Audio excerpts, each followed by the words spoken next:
government buildings, and that members of the public gallery welcome to them and those who are watching online. So if you can make sure your phones are muted, and if you're content, we'll proceed with the agenda. So we haven't received any apologies as yet. I know that Sinead McLaughlin is joining online, but I'm aware that the Economy Committee ran over a wee bit, so maybe she's just finishing that off. Okay, so in terms of chairperson's business, just to advise that I'll be meeting with the Commissioner for Survivors of Institutional Childhood Abuse next week, and I'll be accompanied at that meeting with the clerk and potentially the the deputy chair as well. So your draft minutes are on pages 7 to 12 of your pack, and I'm just wondering, are you content with these minutes here? Okay, so I'll go ahead and sign. So any matters arising at this point from the minutes? No. Okay, so we'll proceed. So we'll go into our first oral evidence session. So I'm just going to invite the three gentlemen forward. Members, we are going to hear from representatives of victims and survivors groups. You'll recall that they requested to meet with the committee today to report on their meeting this morning with the First Minister and Deputy First Minister. So I'm just going to welcome to the meeting Cyril Glass for Survivors Together, Jerry McCann from Rosetta Trust, and John McCourt from Survivors Northwest. So, gentlemen, thank you so much for reaching out in the first place, and for the timing of this today. We'll really look forward to hearing what you've got to update us on. And just before you start, just to welcome Sinead McLaughlin, then joined us online now. Welcome, Sinead. So, go on ahead if one of you wants to start. Thank you, thanks, John. Thanks very much, Madam Chair, Paula. Again, thanks for having us back. At this point, as everybody will know, we're running out of time on the redress process. It actually closes on the 2nd of April. And the meeting this morning with the First and Deputy First Minister was to discuss some of the issues around contributions, plus some of the things that are still outstanding for us from recommendations, particularly the issue of memorial and the form and style, and the path that we'll take to actually reach that. And importantly to me was the idea of contributions from the institutions. Yes. And their contribution to specialist services. And Cyril, it's his first time actually sitting here with us. So Cyril, I'm glad to have you sitting right here beside me. Makes me feel okay because I've been in this seat an awful lot. So look, I'm just going to get straight in here. Just in case anybody's wondering, I have this in front of me. I'll be able to email it to everybody. Just I hadn't. Thank you very much. We were in meetings all day yesterday. Actually, a very, very good meeting yesterday around a whole approach. At this point you'll understand. What's it called? Belfast. Jerry, what's it? Belfast Stories. Yeah, what's the Dairyman doing involved in the Belfast Stories? Actually, it's a fascinating project. We had a great meeting with them yesterday. Hopefully, we'll be able to pick back up on that. But I'm going to go right into where we're at. Over the past few weeks, I've been going back over the presentation being made to the Executive Committee on the issue of religious institutions' financial contributions to redress. First, for the benefit of victims and survivors, there seems to be what I call a bigging up and sort of a misunderstanding around this 50-50 proportion that have been discussed. 50-50 proportion between the government and the institutions on redress. And partly I think it's the way the language was used.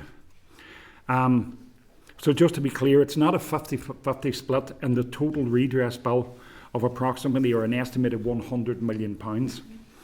In reality, it's a 25% share of the redress bill that the religious orders have been requested to contribute. While I feel progress has been made, I'm still concerned that only 3 of the religious orders at this time have made an interim payment towards the cost of redress. But I do find it reassuring that the Diocese of Down and Connor have stepped up and made a voluntary contribution in recognition of their role in the management of Raban House. If done in equal share, each of the 6 institutions mentioned in the recommendations would contribute an average of £4.25 million. One of the issues raised at committee was about affordability, whether these institutions could actually afford to pay that money. Frankly, affordability is a complete red herring in regard to these institutions. In the view of victims and survivors, voluntary contributions to compensate them for harms done over decades should not be viewed in terms of affordability or accountability, but also as a punitive measure from which the institutions will understand the damage that they caused. That we are now less than 3 months away from the close of the Redress Board in line with its mandate, there seems to be no surety of a contribution beyond redress to meet the specialist services as recommended by Sir Anthony Hart. At the Executive Office Committee on the 20th of November 2024, the matter was raised regarding such a contribution. In fact, specialist services was mentioned 10 times in that meeting. And on only one occasion did we come anywhere near to understanding what was being sought from the institutions. Specialist services are factored into the framework. The cost of that will be proportionately less than the cost of redress. And if we take a round figure of £100 million by the end of redress, approximately £1 million is currently being spent on HIA services. That's been administered through the Victim Support Service. Obviously, VSS's wider budget is much bigger than that, and it would lead to a cost of approximately £10 million over the next 10 years. That is a factor in discussions that we are having with the institutions. That's what we got from the Executive Office presentation. It was the only one that came anywhere close to describing what that contribution should or would be. The difficulty I see arising is at this time there is no way of calculating the lifetime support and specialist services that would be required by many victims and survivors of historical institutional abuse. There's no way of calculating what that cost would be. An arbitrary figure without the option of review at this time runs the risk of not meeting the need in the long term. Not disputing the work that has been done by the independent facilitator and the Executive Office to reach a fair and proportionate contribution to redress and the funding of specialist services, I don't think it's right to rule out any avenue that would bring this matter to conclusion. To quote the independent facilitator, the legal advice that was provided to me was provided under privilege, obviously, but the general thrust of it was tread carefully. That's from the meeting that's from the last meeting when the independent facilitator was here. Tread carefully when it comes to the legal levers that might be available to go down the civil law or perhaps even the legislative route. That's the advice from the independent facilitator.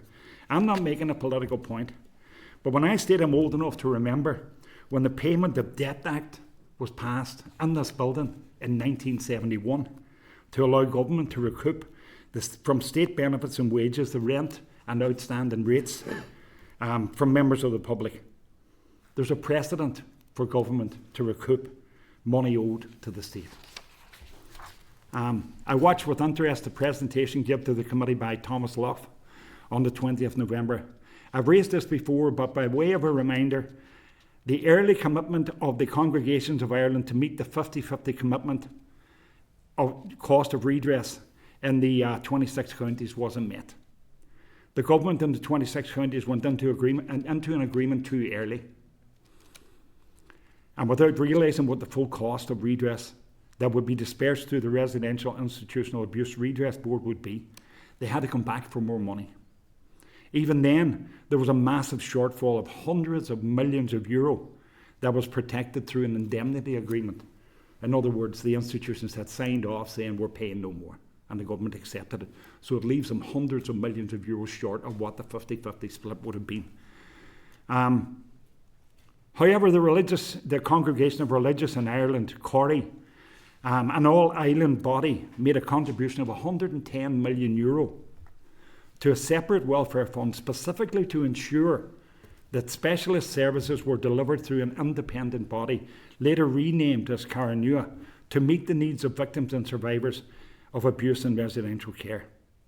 If the institutions want to be seen here to have done the honourable thing, they should make a pro rata contribution here in the 6 counties, to be reviewed annually to meet the need of a fund for specialist services for victims and survivors of historical institutional abuse. The Hart report made numerous recommendations, some of which were legal, which are not relevant to this discussion. However, there are some recommendations that are relevant. First one, a redress board should consist of judicial members, as many judicial members as may be required. That was actually changed, enshrined in the legislation, so that the redress panels would consist of one judicial member and two other members who weren't of the judiciary. The spouse or children of a person who died after a prescribed date would be able to claim 75% of what would have been awarded to the spouse or parent. That was changed and included in the legislation to be 100% of the award. The prescribed date was the 29th of September 2011. That was changed and included in the legislation to the 28th of April 1953. If a person had already received compensation through civil proceedings, that person should not be entitled to payment from the HIA Redress Board. That was changed and included in the legislation to reach the award that would have been made by the Redress Board minus the civil award. A standard payment of £7,500 was payable to anyone who was abused. That was changed, enshrined in legislation, and moved to £10,000. Those are all recommendations, and then we have the other recommendation. We recommend that any voluntary institution found by the inquiry to have been guilty of systemic abuse should be asked to make an appropriate financial contribution to the overall cost of the HIA Redress Board and any specialist services recommended by the inquiry. That final recommendation I have listed is the stumbling block. It's the reason why we're here today. It is continually referenced as a recommendation, as though it were set in stone. Surely it's within the legislative competence of this assembly, as it is now a devolved matter, to amend the Historical Institutional Abuse Act 2019 and move this from a recommendation to make it a legal obligation. Dealing with this tragic episode in our history has taken a toll on all of us, not just on victims and survivors of historical institutional abuse,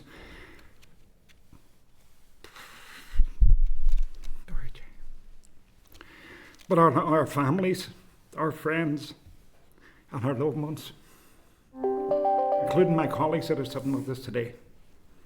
I've seen over the years the toll it's taken on them, but I've also seen the toll it's taken on members of this committee. And other legislators across the political spectrum in the Assembly and the Executive Office staff who have worked diligently for every gain we have made on this journey. Outside agencies such as WAVE and Advice NI and Victim Support have worked with us, fought for us, cried with us in equal measure. In November 2008, when we first came to meet with the then First and Deputy First Ministers Peter Robinson and the late Martin McGuinness, seeking an inquiry into historical institutional abuse, their parting words gave us real hope. And those parting 6 words were, "We will not let you down." I ask you now on behalf of all victims and survivors of historical institutional abuse to live up to that promise and don't let us down. Thank you, John.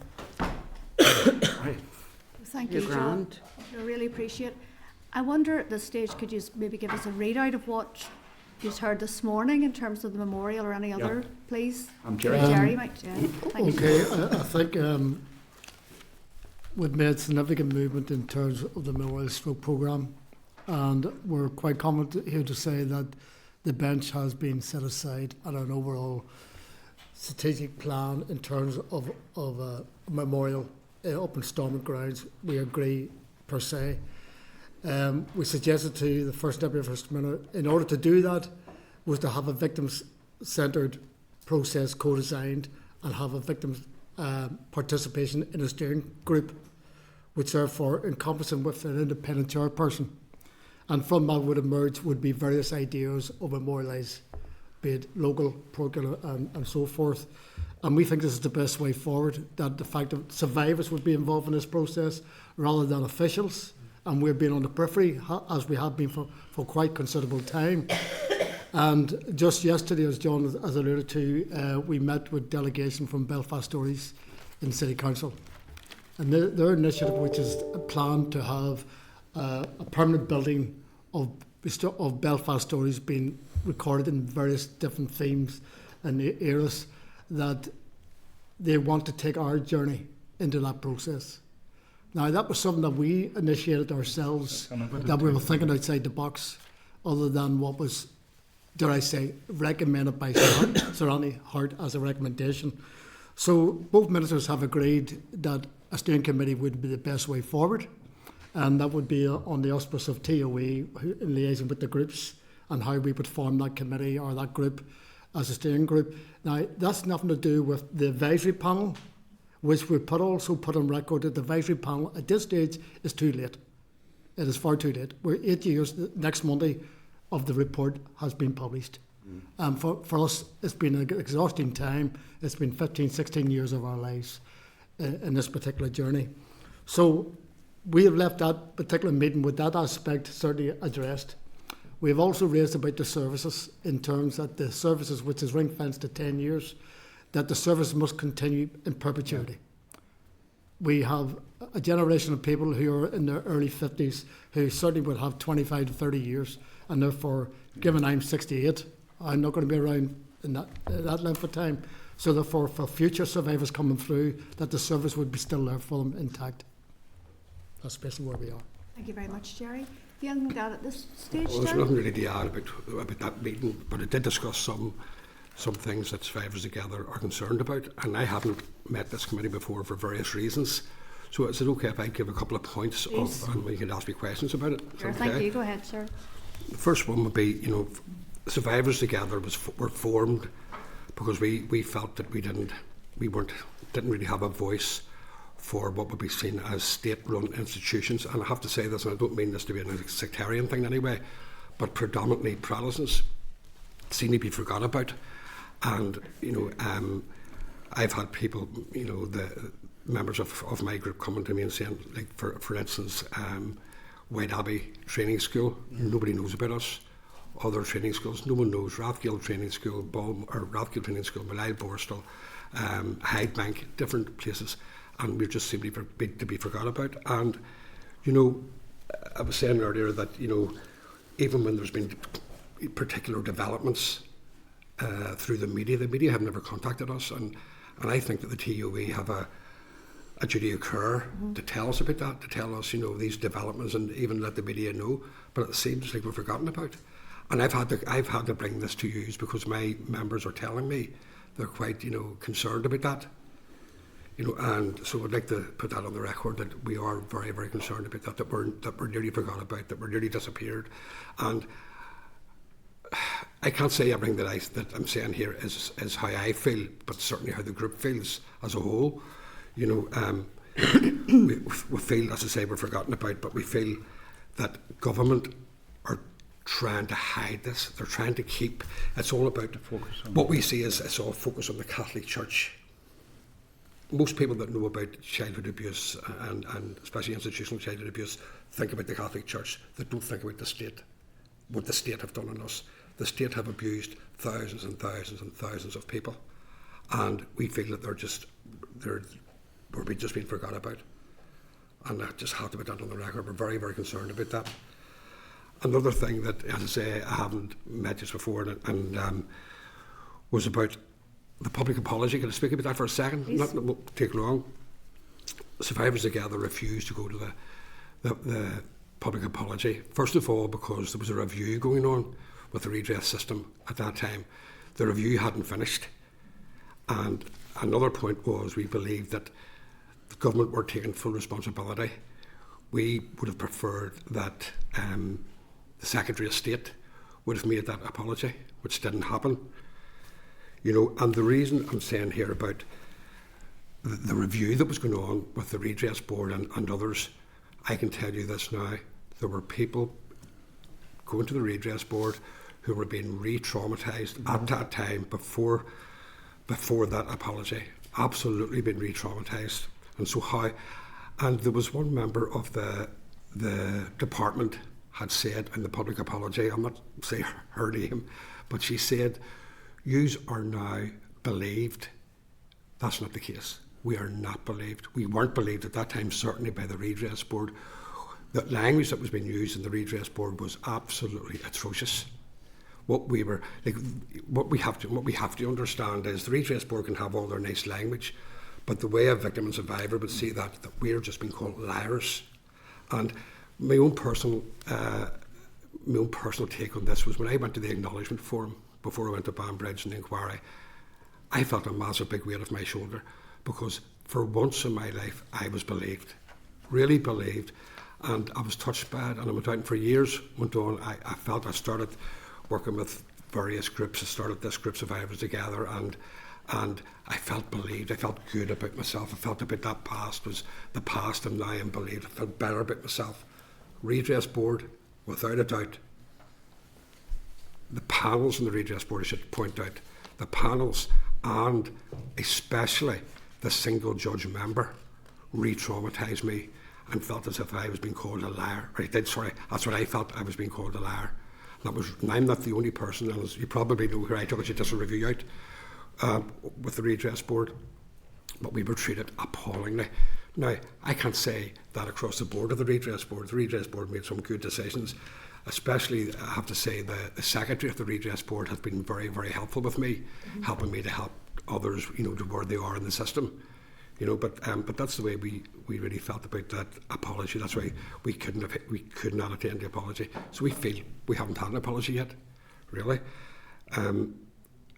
That's all I can really say. I don't want to take too much of your time up. There's other things I could say, but I'll maybe be able to say these if you ask me some questions or whatever. Thank you very much. Thanks to all of you.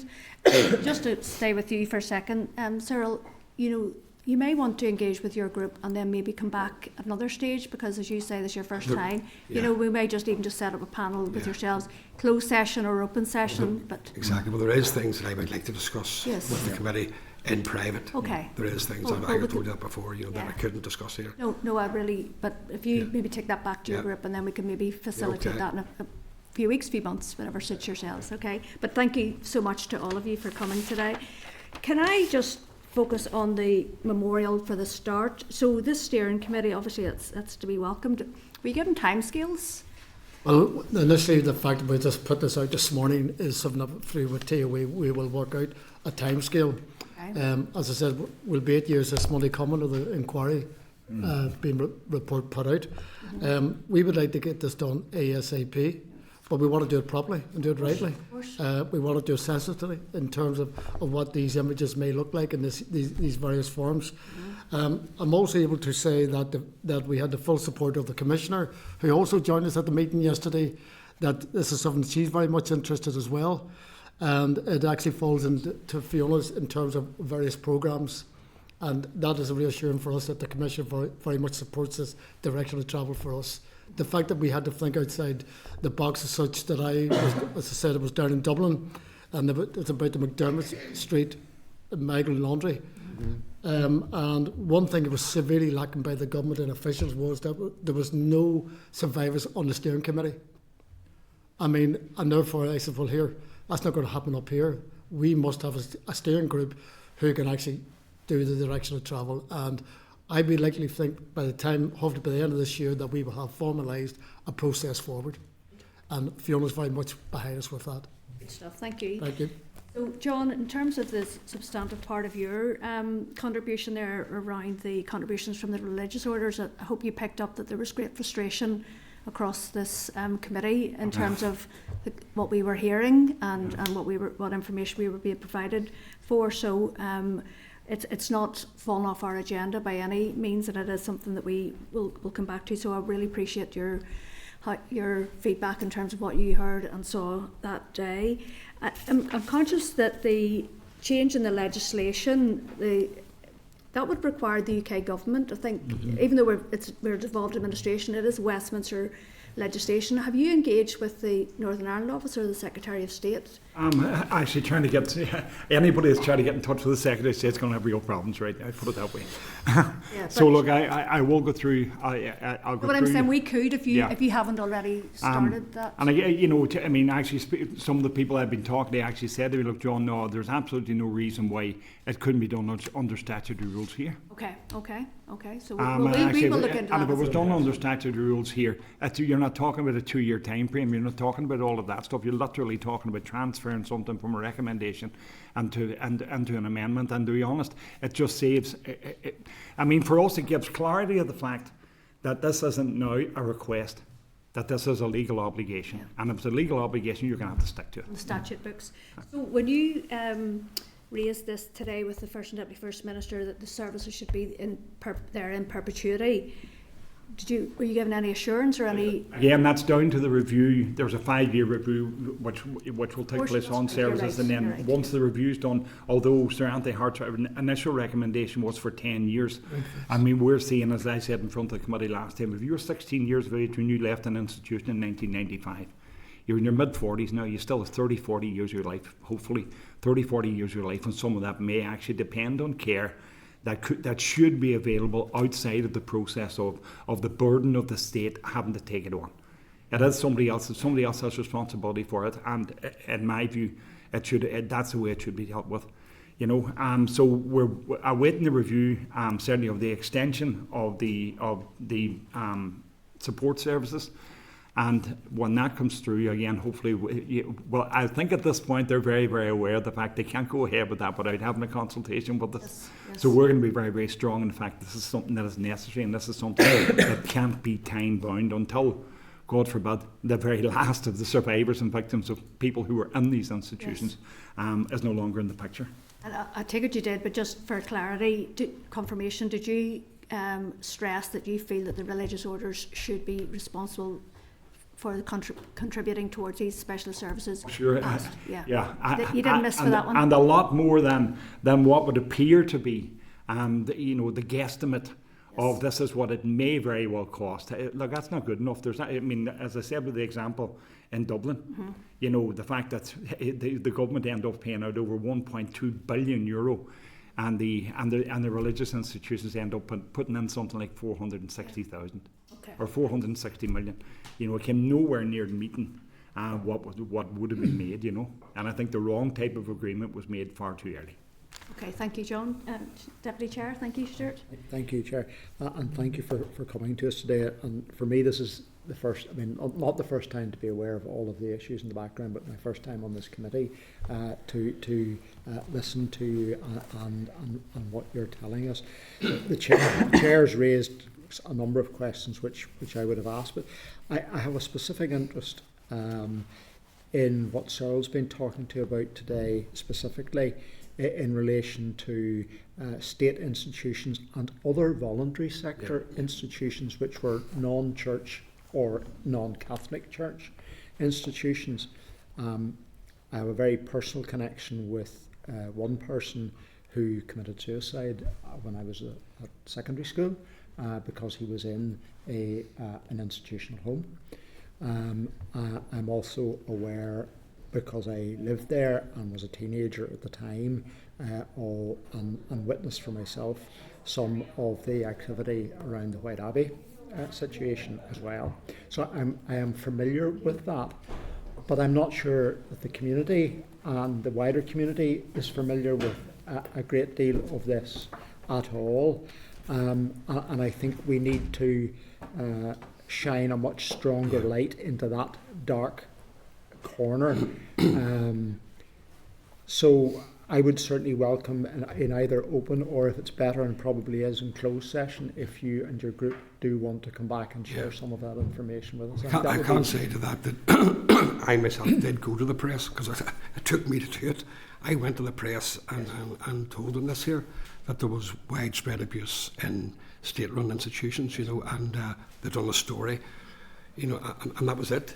Yes. And this is where I'm saying about the TOE, their duty of care to state-run victims and survivors. It should be. You mentioned White Abbey there. There's 2 girls, as I said earlier, 2 girls that I'm in contact with now, are distraught that they're just forgot about. They think they're just doesn't matter about them. Nobody Yes. cares about them. Yes. So you're right. Yeah. So I think it would be very beneficial to us if we were able to hear more about that as well. Also, in relation to the costs of all of this for everyone, I wholly get the part where you said that this has to be punitive. Those who perpetrated this need to understand their role and responsibility. It's not this is not like paying somebody who's been injured in a road accident. This is a completely different situation, and it is vitally important that all organisations, including the actors who were involved in the state and voluntary sector, non-church voluntary sector organisations, need to understand their responsibility. Even though the people that were involved may be long since gone, the legacy that was left by those people to those organisations is nothing short of horrific. I would be interested just sharing one other point, and that is to say, I hear what you say about amendments to UK legislation. I think what we need to do as a committee is to get the Assembly Legal Services to give us a guidance in respect of how we might be able to pursue some, all, or any of that.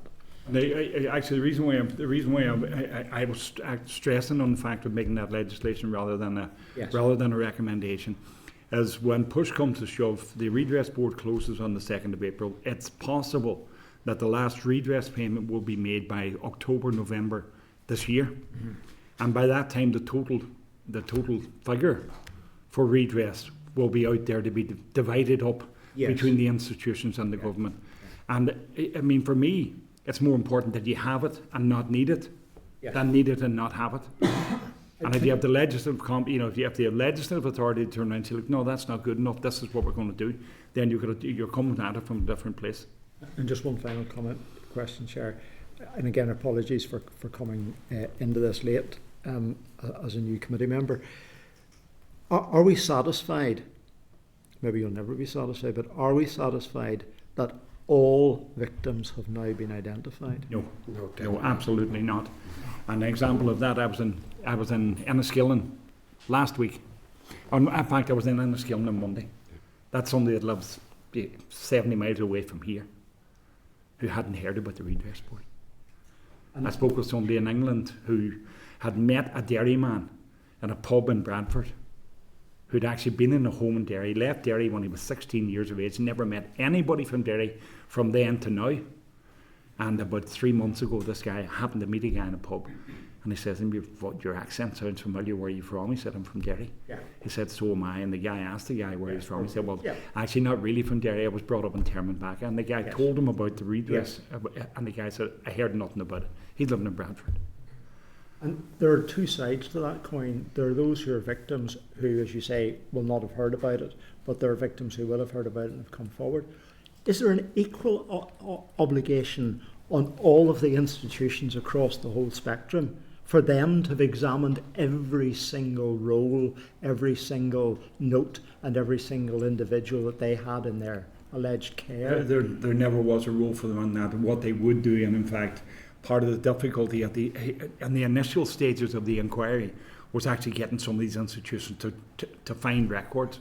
Their excuse was some of the records were destroyed, record keeping wasn't what it should have been. The nun that was in charge of all of this died and nobody knows where the records went, and all of the excuses you get for we can't find the paperwork. But there was never an obligation on the institutions, any of the institutions, to come forward and say over a period of 73 years, this is the list of people that have gone through. I accept that, of course, it will not all be there. Yeah. But it disappoints me to the point of being quite distressed that they have not been put under sufficient pressure to identify every person. Part of the problem. And I was actually brought up, there did seem to be a sort of softly approach almost taken when approaching these institutions. It's almost like, would you mind if, rather than we need. That is simply not acceptable. And arguably it becomes even less acceptable when it comes to state institutions. So again, are you aware of what has been done to investigate records? Well, that's really Well, all of the records, according to the Redress Board now, all of the records that were available from particularly the religious institutions, those records that are still available, that can still be accessed, that still exist in some form or other, have been forwarded to the Public Records Office. That makes it easier for the Redress Board if somebody makes an application. They don't have to go chasing the organisation to find out was this person in this home and when were they there from or whatever else. And they can does do it- it through the Public Records Office. Sorry, very briefly, does it place an obligation on them to go and actively find those people? The Redress Board will do it, yeah. Okay, Yeah. thank you. Okay, thank you. Just Sorry. conscious there's quite a lot of people. Carol, please. Oh, thank you. So, sir, you're very welcome. And you're all very welcome. So, the 2nd to the 4th is the deadline for the redress scheme. I mean, we'll certainly ask officials about how many applications there are, but just given what you've said about people still unaware, there seems to be a big concern about that, so we'll certainly raise that. Yeah.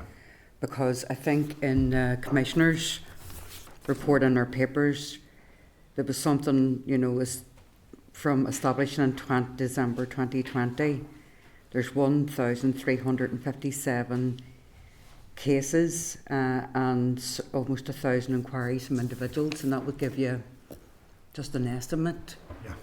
But when there's a deadline here, so just to let us know, you've raised it a couple of times, we'll ask officials They're saying about the that. deadline. They're saying more or less the deadline set in stone. If it's not on by the 2nd of April, then it's not going to be included. You know, I mean, I think there always is an exceptional circumstances clause.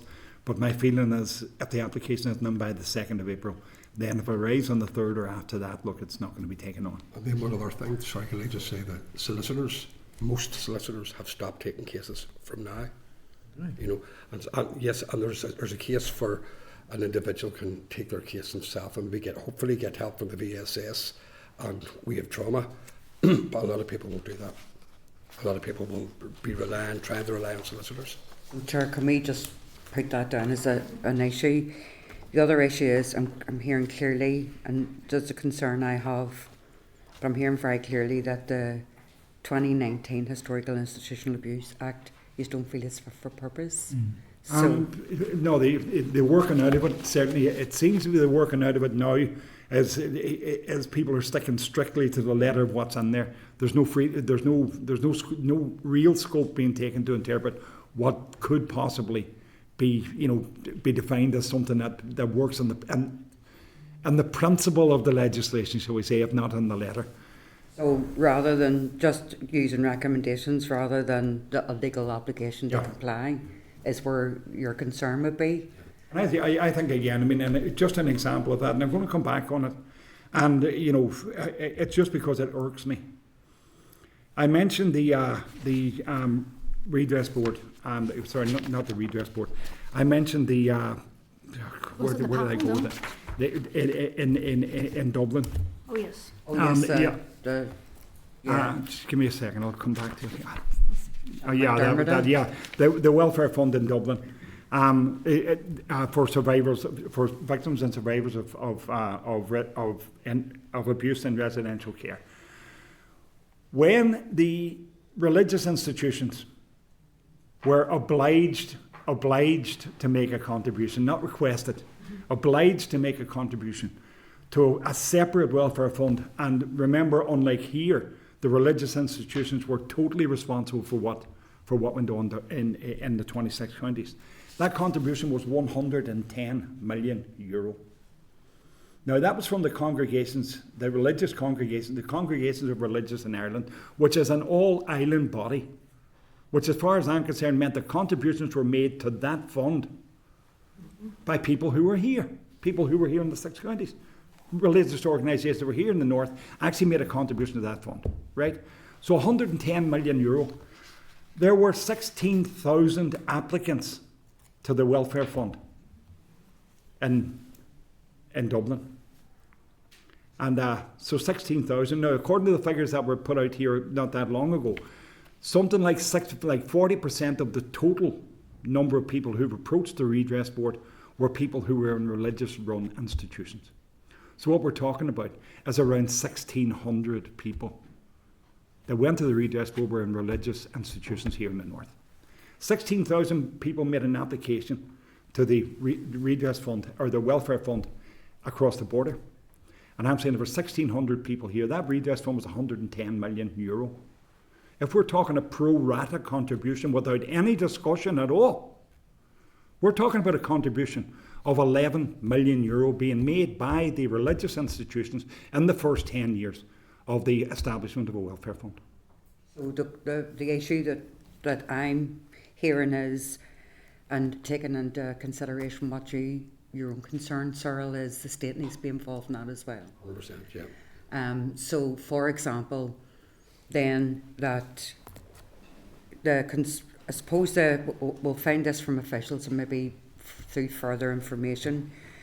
But the comment that you made, John, around legislation being passed here which allows the state to take money out of benefits. So, you know, in terms of that, we can ask questions about that as well.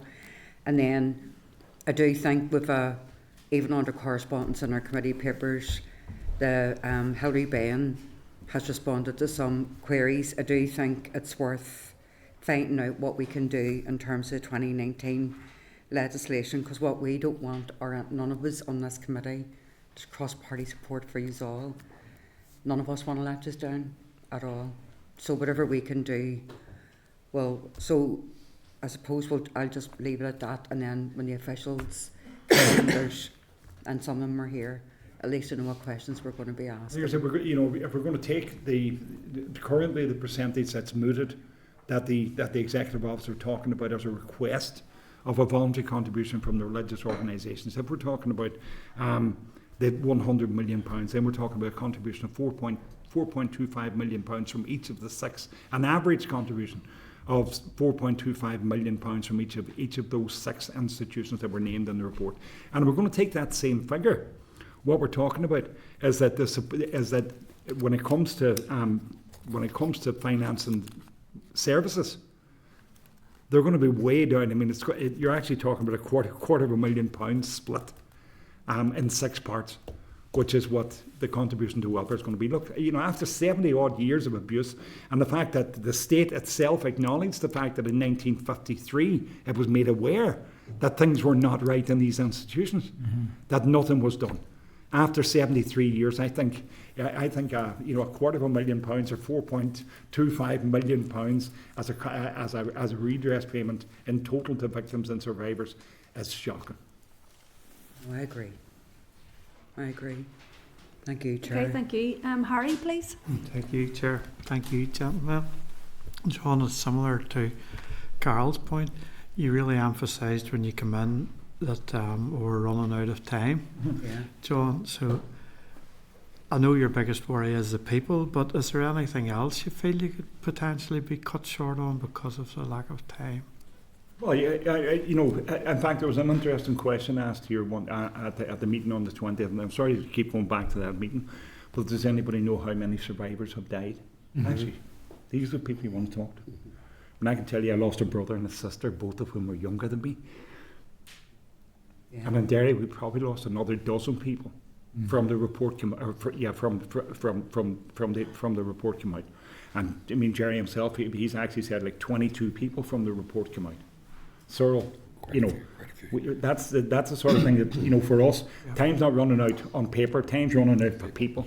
Yes. And trying to get what we can get for people as quickly as we can and the best way possible is what we need to do. Thank you. And that includes the supply of services. Thank you. Emma, please.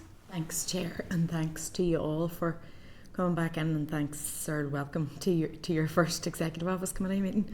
I suppose what I wanted to ask, or maybe it's more of a comment, sort of relates to the point that you were making.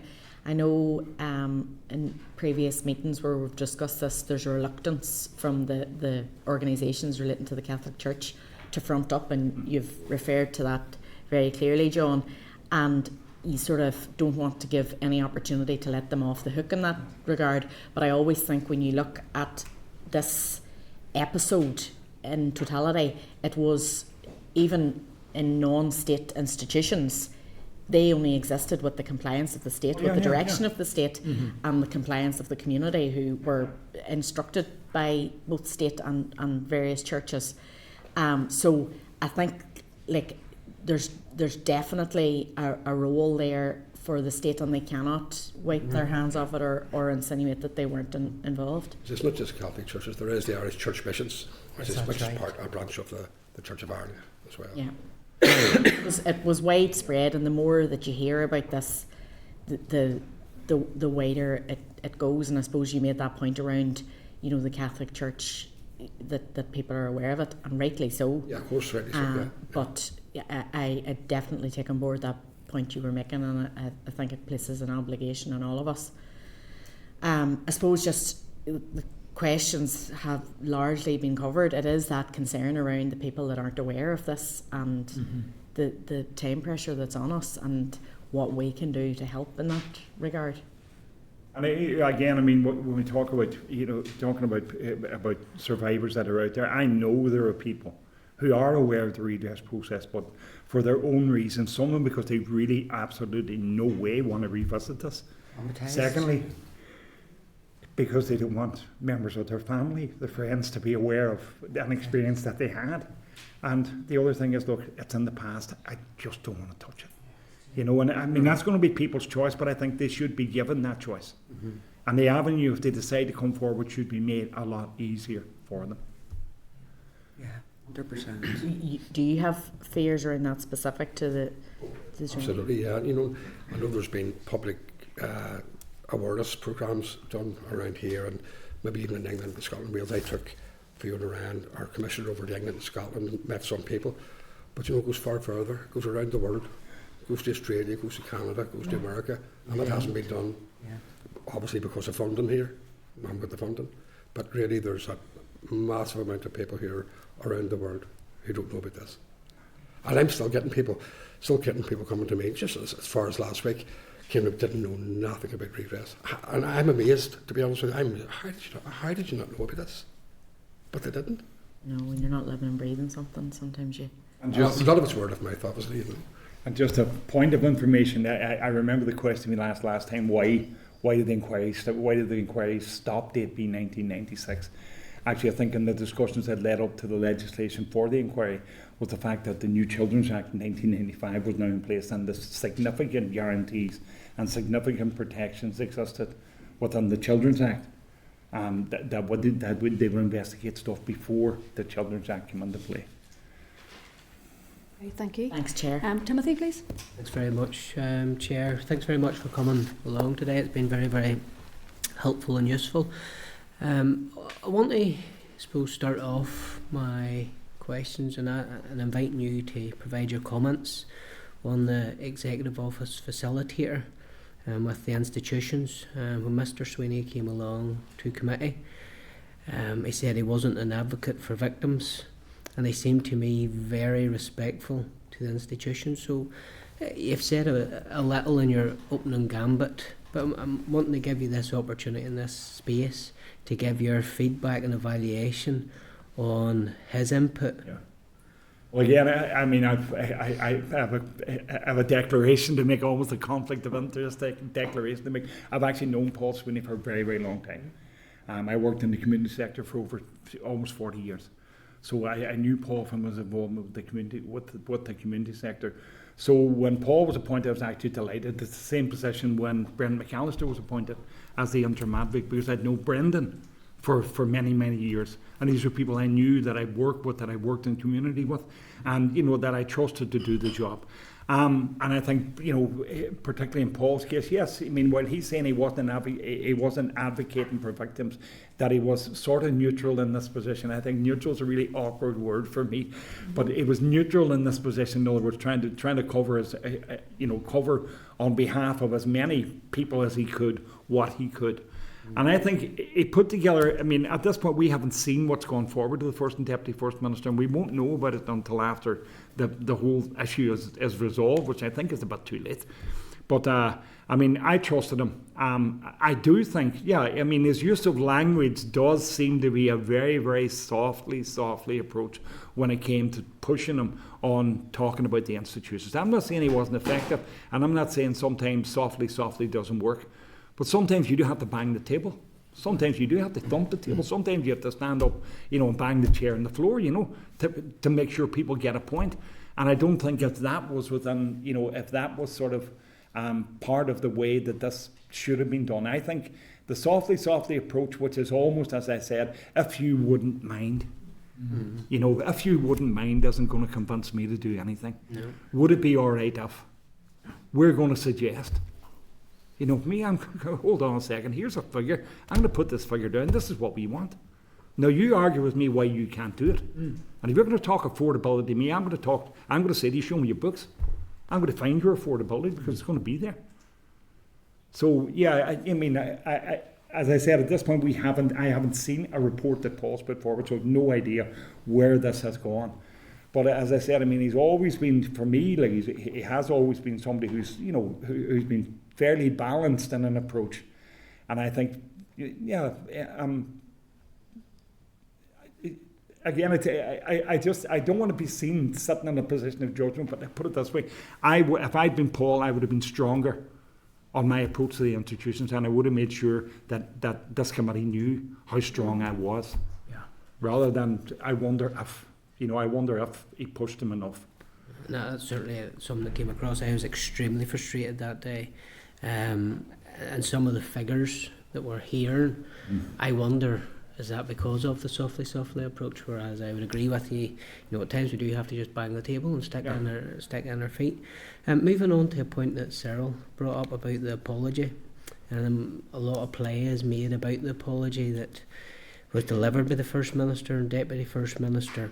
But I'm interested in words. It was of the departments.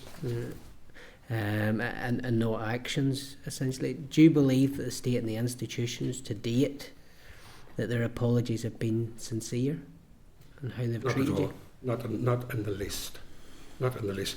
This is the way I speak from the heart sometimes, and I obviously, I watched it. I didn't go to the apology, but I watched it, and them statements that were written out for them. I didn't feel any real empathy. As I told you, especially about one particular MLA at the time, saying that you're now believed, and I looked at her and I says, how could you say that?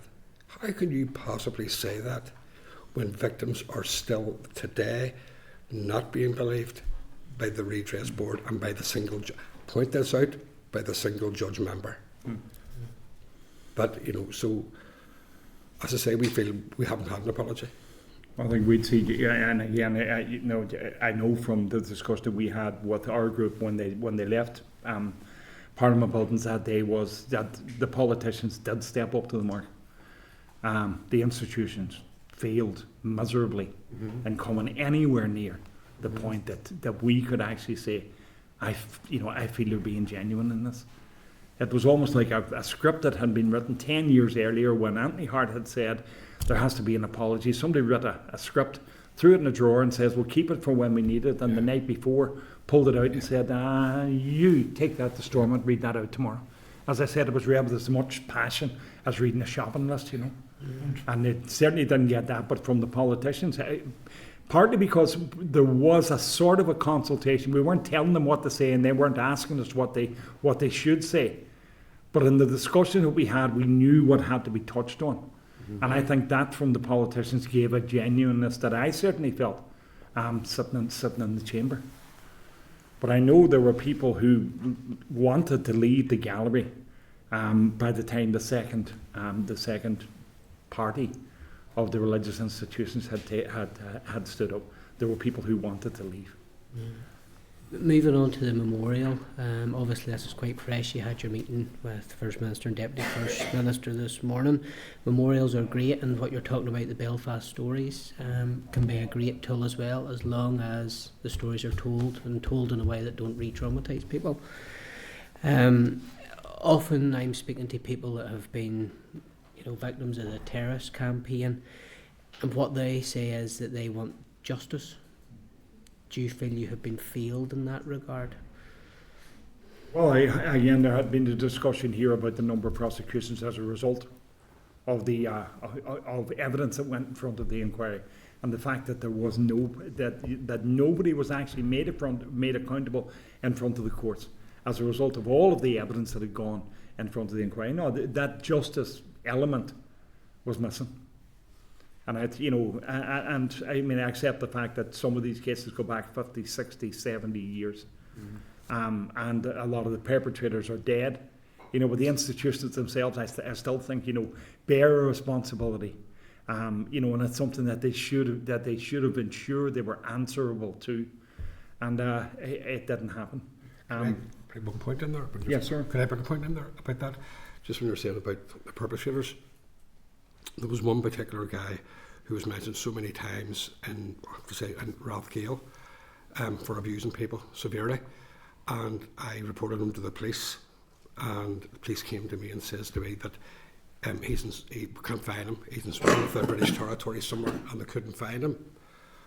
You probably know about this case, but he just there last year, a few months, maybe 6 months ago, 8 months ago, he was in England, came from Alicante actually, went to England. He was arrested for serious sexual child abuse. Okay, so he was brought to Newtownards Court. He got his passport taken off him. He couldn't go back to Alicante. So I got on to the police again, and I says, "Now listen, you told me you couldn't find him. You found him. Now I was actually going to go to the court, to be honest with you, and do some sort of protest or whatever. But I was advised not to do that. So the police, I went to the police about it, and that was months and months ago. And I says, now you can do something about this, because it wasn't just me. There was dozens and dozens of people that he had abused, but still I've heard nothing from the police.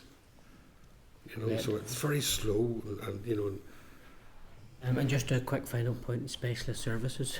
It's quite clear what's coming across, that there's major concerns that there's not going to be a pot put in place that is going to deal with the lasting legacy of the historical abuse.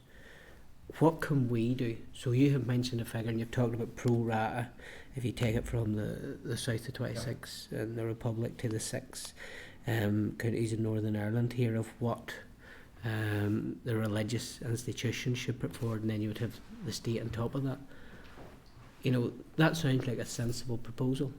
What can this committee do? What can we do to make sure that there is a legacy left that's fitting for the people? And again, I mentioned last time that, and it seems like a sidebar really, but when I was in when I was in Termon back in Derry in the 1950s and 1960s, a third of the children that were there were from Donegal. Parish priests and social workers just shipped them across the border, and they're completely forgotten about. They don't be included in the Ryan inquiry down south. They're not included in the redress process down south because they weren't in an institution down south.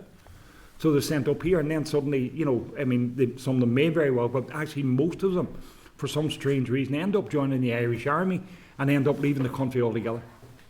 And I've been in touch with a few of them who recently have been in touch with the redress board. But the difficulty is, I think there's a role for the North-South Ministerial Council in this.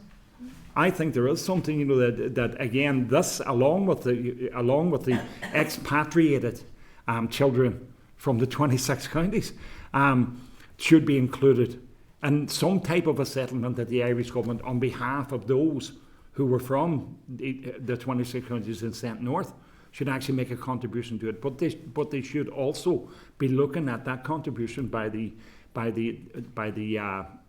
religious institutions to the welfare fund in the south, and actually looking to see, was there a way that they could get that matched into a contribution up here? Because the £1 million, if we're talking the numbers that I'm talking about, we're talking about a contribution of £11 million.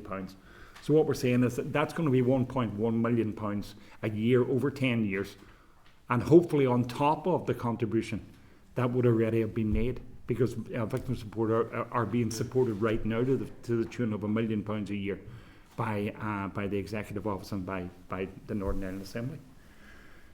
But I think it's, asking for it's not going to get it. I think it's going to have to be something that's going to be literally have to be torn out of their hands. That's the sad thing about it. Well, is that something we can put in the agenda, Chair, at every opportunity? We've heard firsthand today of a proposal that you believe is fitting a comparison to the south, and that's something that's Yeah, but, you know, the commensurate. fact that, again, I mean, they've already established a precedent by making that contribution to the exact same issue in what's classed as another jurisdiction. And I'm saying it's absolutely. Hey, why should the congregations of religious in Ireland now in the 26 counties not contribute to a welfare fund in the north? Could I just extend that, Tim? In the inquiry itself, they found that, you know, systemic abuse, fails these institutions. I mean, remember those children were put into a bad place, which they'll carry on till they die. Mm-hmm. And the fact that the services were some of the things that we had asked for with Sir Anthony Hart, that he would put that in one of the recommendations, is something that I think is call upon that the executive, the legislators, to ensure that the service do continue. It's not what you can do for us, it's what you can do for in terms of survivors, is to maintain the service going forward.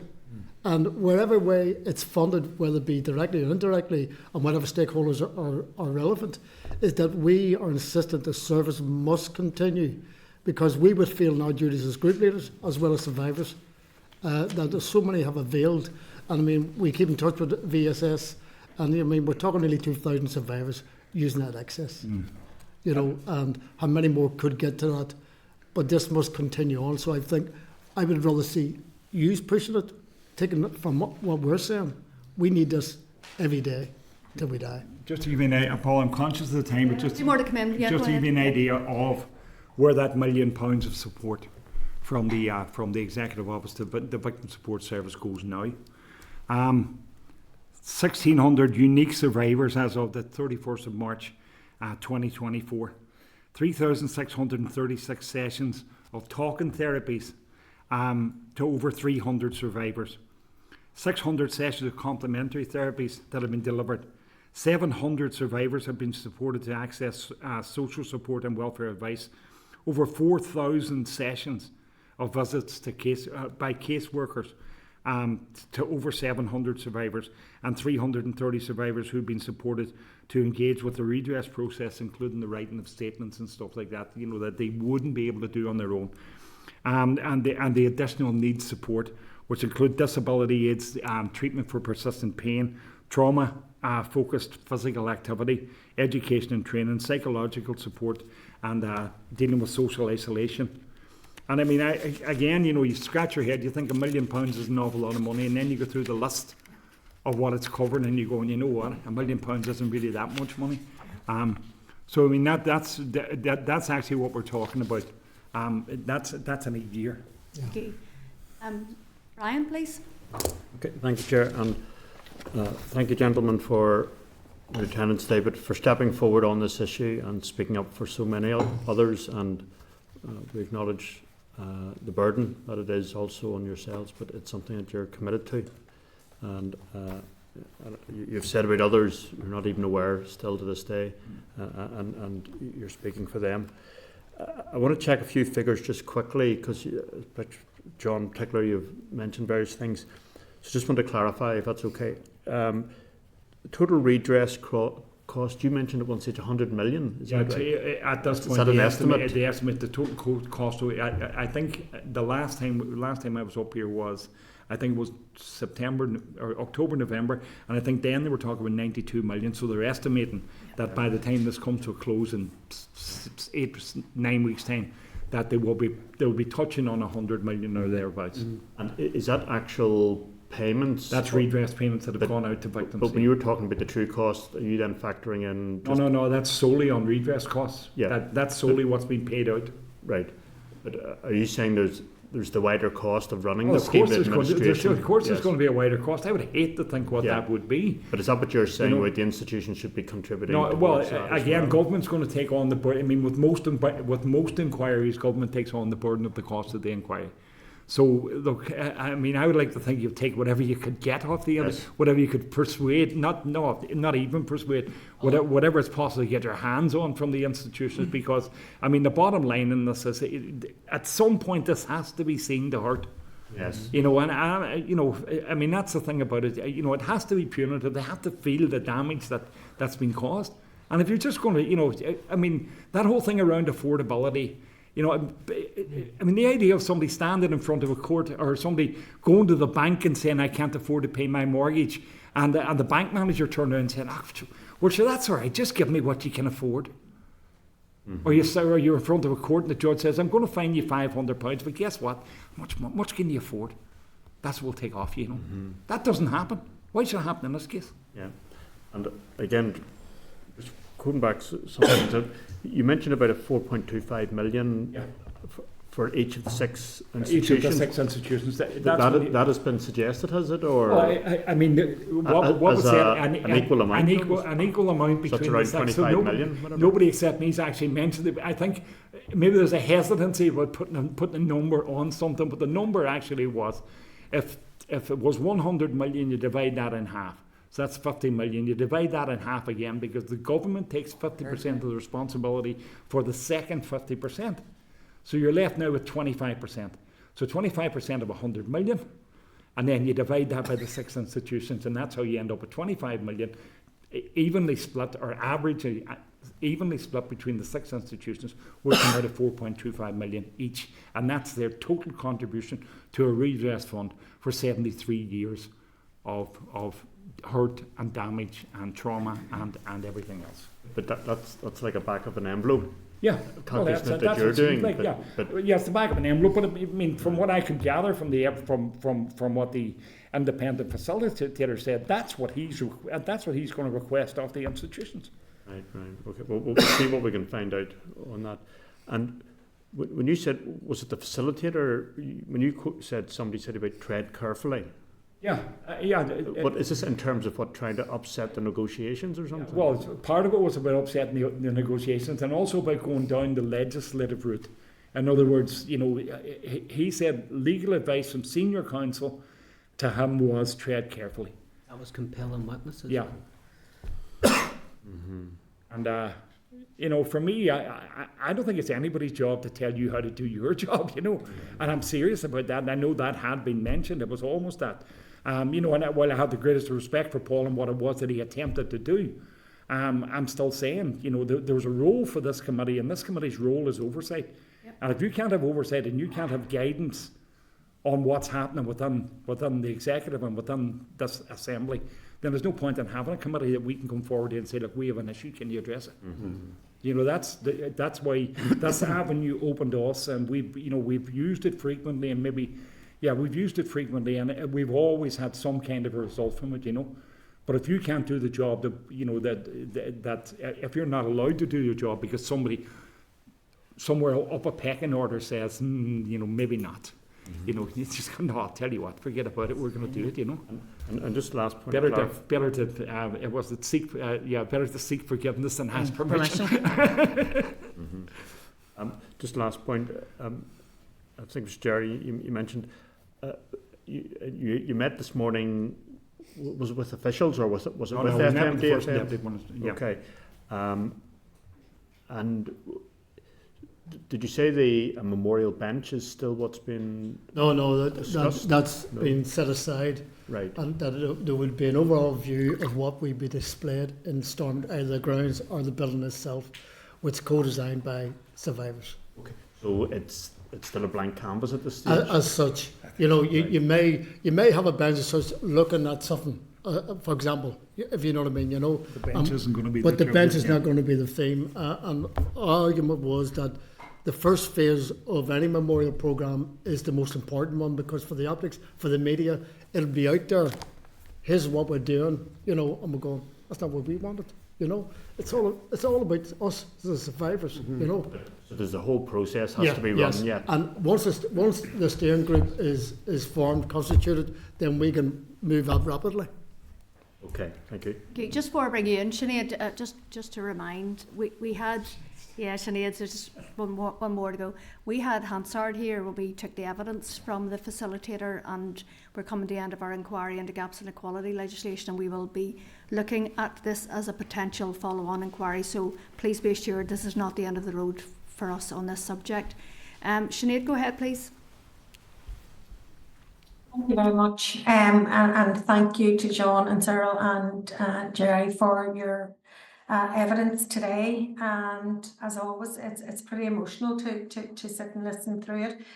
I suppose it's just really an observation. Oh my goodness, you know, things don't happen quickly in and around this. It's shockingly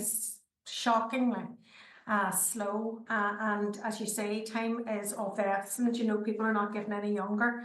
And still some of the really outstanding issues like Memorial that you discussed are still at the negotiation stages. You may have moved on from you know, the concept, but it's still nowhere near having a decent and respectful memorial in place. I just want to ask a very quick question in and around the services for victims.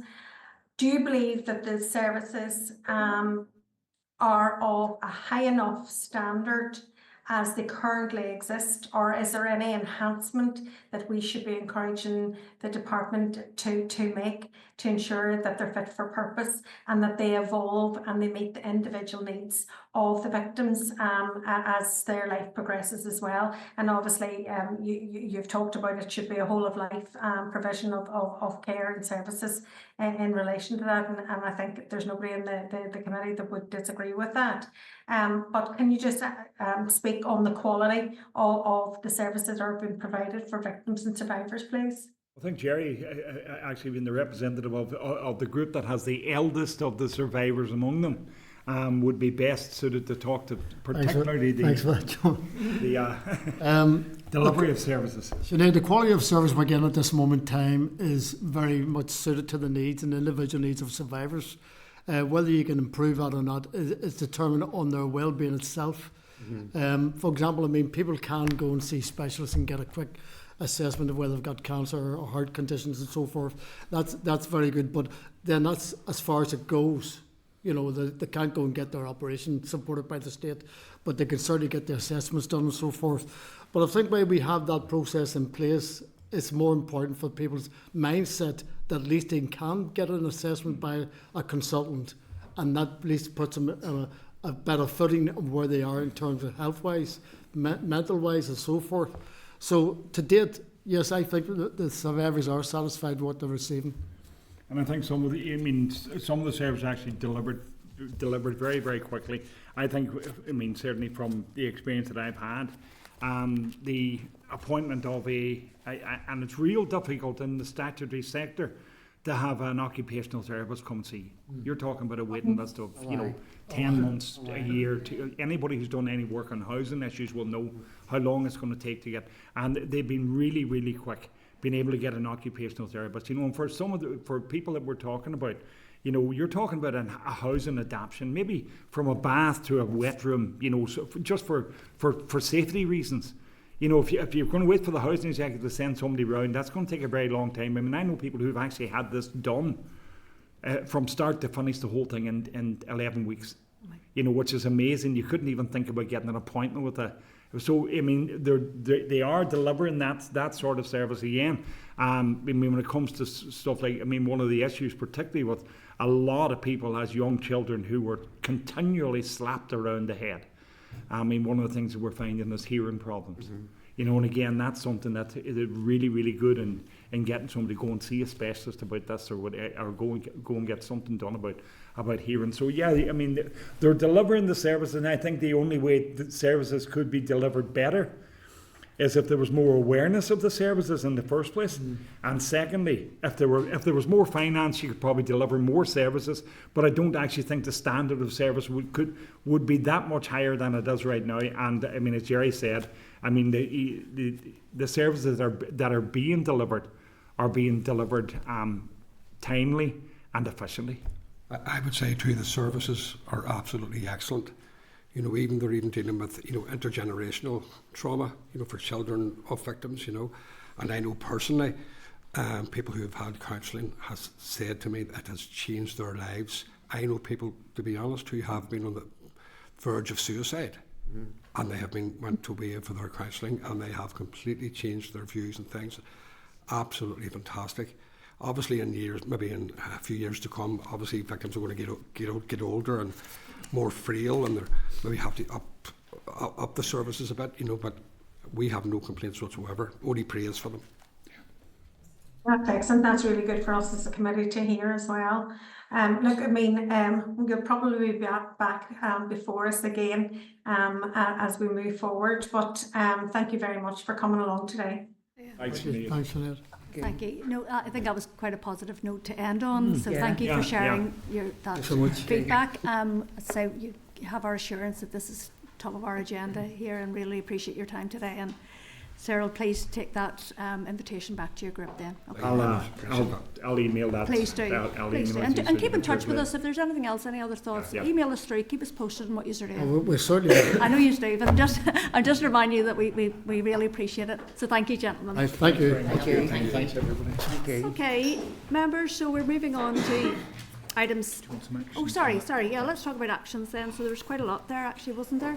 I was going to ask you about your action list from the meeting in April, but I'll leave it with you. I'll shoot you an email. Yes. So, yes, what have you got down there, Clark, and we'll see where we're at. So we had to invite survivors together Yes.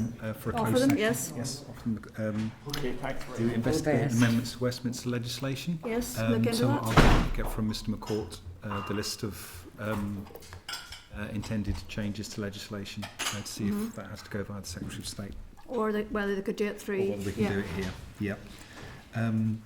There was something around solicitors stopping taking cases. Yeah, Yep. that's And- 4 months before the closure. The closure of Yeah. the scheme. That's certainly a concern. We could look into that. And there What was- is it? What is our governing body? It's the, You could write to Law Society and ask them. yeah, that's the one. Isn't it? I, Thank you. it's just that I mean, maybe it can be answered later. Just how many applications have been made to the redress scheme. And the other thing, if we could, I didn't want to bring it up, but until we got to this stage, I think we need to write to the Chief Constable to ask, is there a senior responsible officer Yeah. in terms of outstanding warrants arising from What Cyril said. Yeah, I made a note as well. I mean, for Cyril to consider the trauma of having to go to Newton Arts Court, I know. like, that's horrendous. So, The committee had written before to the PPS and to the PSNI around convictions around this and live cases, but they don't flag them up. They don't categorise them. But there's a name in the system. There. do you remember, Paula? I don't know if you were there, Harry, you were there. Do you remember we done the neurology, APG? And when it came to Michael Watt, we wrote to the PSNI and asked for a senior PSNI officer to work with the families who were making complaints against Michael Watt. And they appointed somebody who was quite junior. And do you remember the survivors or the former patients of Michael Watt pushed back, and with the support of the APG we got somebody more senior. So it can be done. Make a difference. Can be done. The other thing was around the cross-border element, Yes, whether south. to write to the First and Deputy First Minister, whether that could be brought up in North-South Yes. Ministerial Council. But I suppose the frequency of those meetings may not tally in so much around this if one of the elements of it is the promotion of the final weeks of the redress board. So maybe see how they could work around that instead of bringing it up at the next meeting. But I suppose that other issue around that welfare fund, maybe if we get a wee bit more information on that. Obviously spoke about a lot today, but I think that's something we should be pursuing as well. Yeah. Anything else, anyone? Go ahead. Just, I'm concerned, and it may be that I don't know enough about the background coming in at this stage, but the statutory sector aspect of it worries me. In the same way as Carol's suggesting that there should be a liaison with the PSNI, is there a liaison with the 5 health and social care trusts as well? And is there a designated officer in each of them that facilitates information? And the other issue is just, could we write to Prony and ask them, is there any further impediments Yes. around getting access to records? Yeah. Because if solicitors have said they're not taking any new clients on because of the imminent 2nd to the 4th, then I would be concerned that there isn't an impediment to getting records, because once they're in the public, I know some religious orders put covenants on them, But it would be helpful to see where that stuff's at, because that's in our control. Brony's in the hands of the Department for Communities. But we need to make sure that the minister isn't responsible for a covenant put on by religious orders.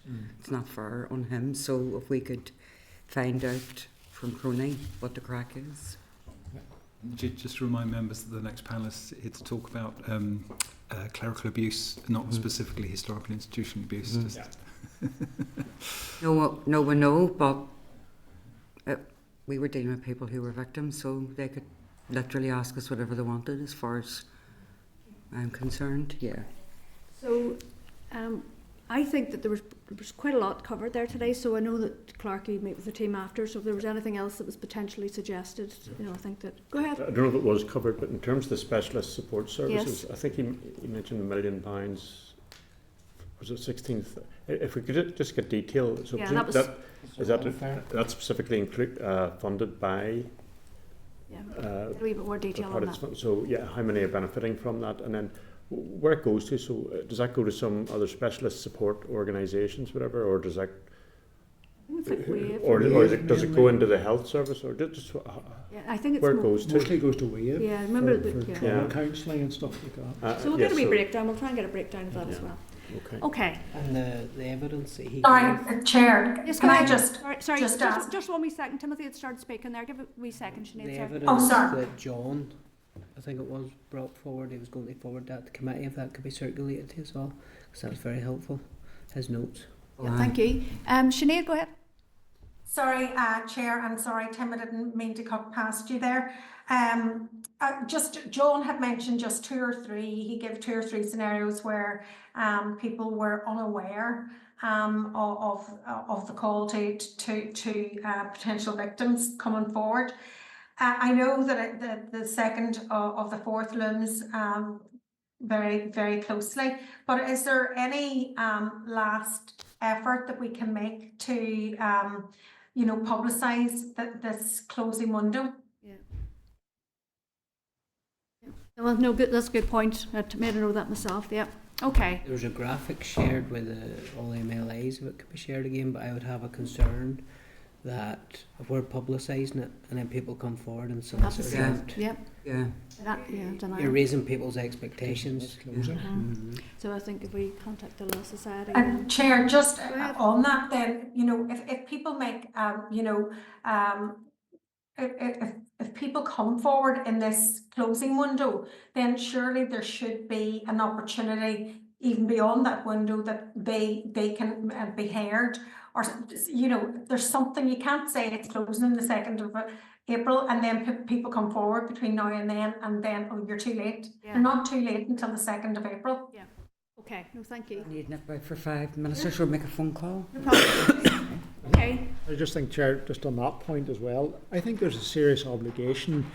While I appreciate that periods of time will open and close for all sorts of events like this, this is something which this Assembly has a very strong and deep interest in. But we've been absent for a heck of a long time. And today is an opportunity where there will be media interest in what we're saying, where individual MLAs will be again reminding constituents and people that this service exists. But there were quite a number of years when we weren't here, and that voice was a lot less loud than it would be today. So, I agree with Sinead. We need to push this hard to close that final part, to get as many people in before that window closes. And it may very well be that there's a strong argument for extending the time limit. How that works, I don't know, but there may be an argument for doing it. Thank you, Stuart. I'm going to move on to our next panel, our next evidence session, and it's in relation to historical clerical child abuse. So we're going to get a departmental briefing. So you'll find the Clerk's brief, page 21, the departmental briefing paper, page 23, and then some correspondence, page 28 of your pack, and then a recent TO news release on page 30. So we're welcoming to the meeting today, we've got Patrick Gallagher, who is the Director of Victims and Survivors at the Executive Office, David Hall, Joint Head of the HIA Implementation Branch, and Lisa Caldwell, who's the Independent Chair of the Interdepartmental Working Group on Historical Clerical Child Abuse. So you're all very welcome, and apologies for the delay, but as you heard, there was quite a lot of really important issues that we had to hear and discuss. So thank you so much. So thank you for your submission as well. So does somebody want to make, yes, Lisa, go ahead with your opening remarks. Thank you. Yes, please, Chair, and thank you to the committee for the opportunity to appear here today. So, as the Chair has said, my name is Lisa Caldwell, and I'm Independent Chair of the Interdepartmental Working Group for Clerical Child Abuse. I welcome this opportunity to come to committee to talk to you about what you know is a crucially important programme of work, and I'm accompanied by Executive Office officials. Members of the committee will have received, as mentioned, a copy of the briefing paper in advance of today's meeting, but in my opening remarks I will draw out some key aspects of the current status of the work. The reference group, which is a group consisting of people with lived experience, victims and survivors, NGOs and legal representatives, have worked alongside me as independent chair, the Executive Office and the Interdepartmental Working Group. We have appointed high-calibre researchers across 3 strands of work with skill sets in complementary areas. This means that now a large team of committed people are working on this research in the most collaborative way possible. Last Christmas, a member of our reference group died. I would like to use this opportunity this afternoon to pay my respects to that member of the group and the central contribution they made to this work. Over the last 14 months, the Interdepartmental Working Group, and in particular the Executive Office, have had a busy programme of work in this regard. But before we talk about the work programme, I would like to talk a little about the context we are operating within. Members of the committee will be aware of the context of this work and the length of time it has taken this strand of the clerical abuse work to come to this point. When I think about the time taken to get to this point, I of course reflect on the age demographic of the people impacted, but I often reflect on a story one particular person told me when I became involved in this work. That person first made a call to the Executive Office in 2010 during the call for participants for the Heart Inquiry. After disclosing their story for the first time, they were informed that they were not to be included in that piece of work. Now, as we sit in 2025, 15 years have passed since that person made their first phone call, and that particular individual is still involved in this piece of work. I am acutely aware of how frustrating and disappointing this must feel. I cannot ignore that context as we take forward this piece of work. It is central to why, over the last 14 months, we have ambitious timeframes. Those with lived experience, victims and survivors I have spoken to say things like, "What will I see in my lifetime? As I get older, my opportunities lessen." It is with all this in mind, I have had an unrelenting focus to get us to the point where we conclude our 3 research projects and the IDWG have a set of recommendations for First and Deputy First Minister. The reference group meets approximately every 6 to 8 weeks and more often where it is required. The group met with junior ministers in September 24. I would like to acknowledge the central role the reference group have had in guiding and shaping this research work. It was crucially important the views of and feedback from the group was reflected in each of the terms of reference for the 3 pieces of research. In the last 14 months, the Executive Office officials have had a key leadership role and have worked with me to move as quickly as possible. The working group has now commissioned research projects to examine the extent and systemic nature of clerical child abuse in Northern Ireland. The purpose of this work is to provide informed, evidence-based recommendations to ministers on any future action required. Currently, 3 separate research projects have been commissioned and are underway. The first contract is looking at records of historical allegations of clerical abuse within the faith sector. A consortium of Queen's University Belfast, University of Birmingham and Dr Helga Snedden have been appointed to carry this out. They have surveyed 1,000 faith organisations across all denominations to get a better understanding as to what records of clerical abuse might exist. They have also engaged with social services and criminal justice agencies to understand what relevant records they might have. They are now planning to look at what relevant records may exist in schools. The second piece of work is listening and recording the experiences of victims and survivors. Dr. Tim Chapman and his team of researchers are carrying out this work. The team received ethical approval from the Health and Social Care Research Ethics Committee in December. Interviews began then with those already engaged in the process and those I had made previous contact with. A public call for people to come forward and participate in the study was made last week. Members will know this is important and sensitive work. We are always mindful that our approach must be trauma-informed. The third piece of research is an in-depth review of safeguarding policies within faith organisations. An organisation called Trilateral Research have been appointed to carry out this work. This takes more of a focus on the present day, determining whether current safeguarding policies and practices effectively address lessons from the past. As well as engaging faith organisations of different denominations, the researchers plan to consider relevant case studies to allow for an assessment of current practices. I am privileged to have met some of the people involved in this work and to learn from people as part of this process.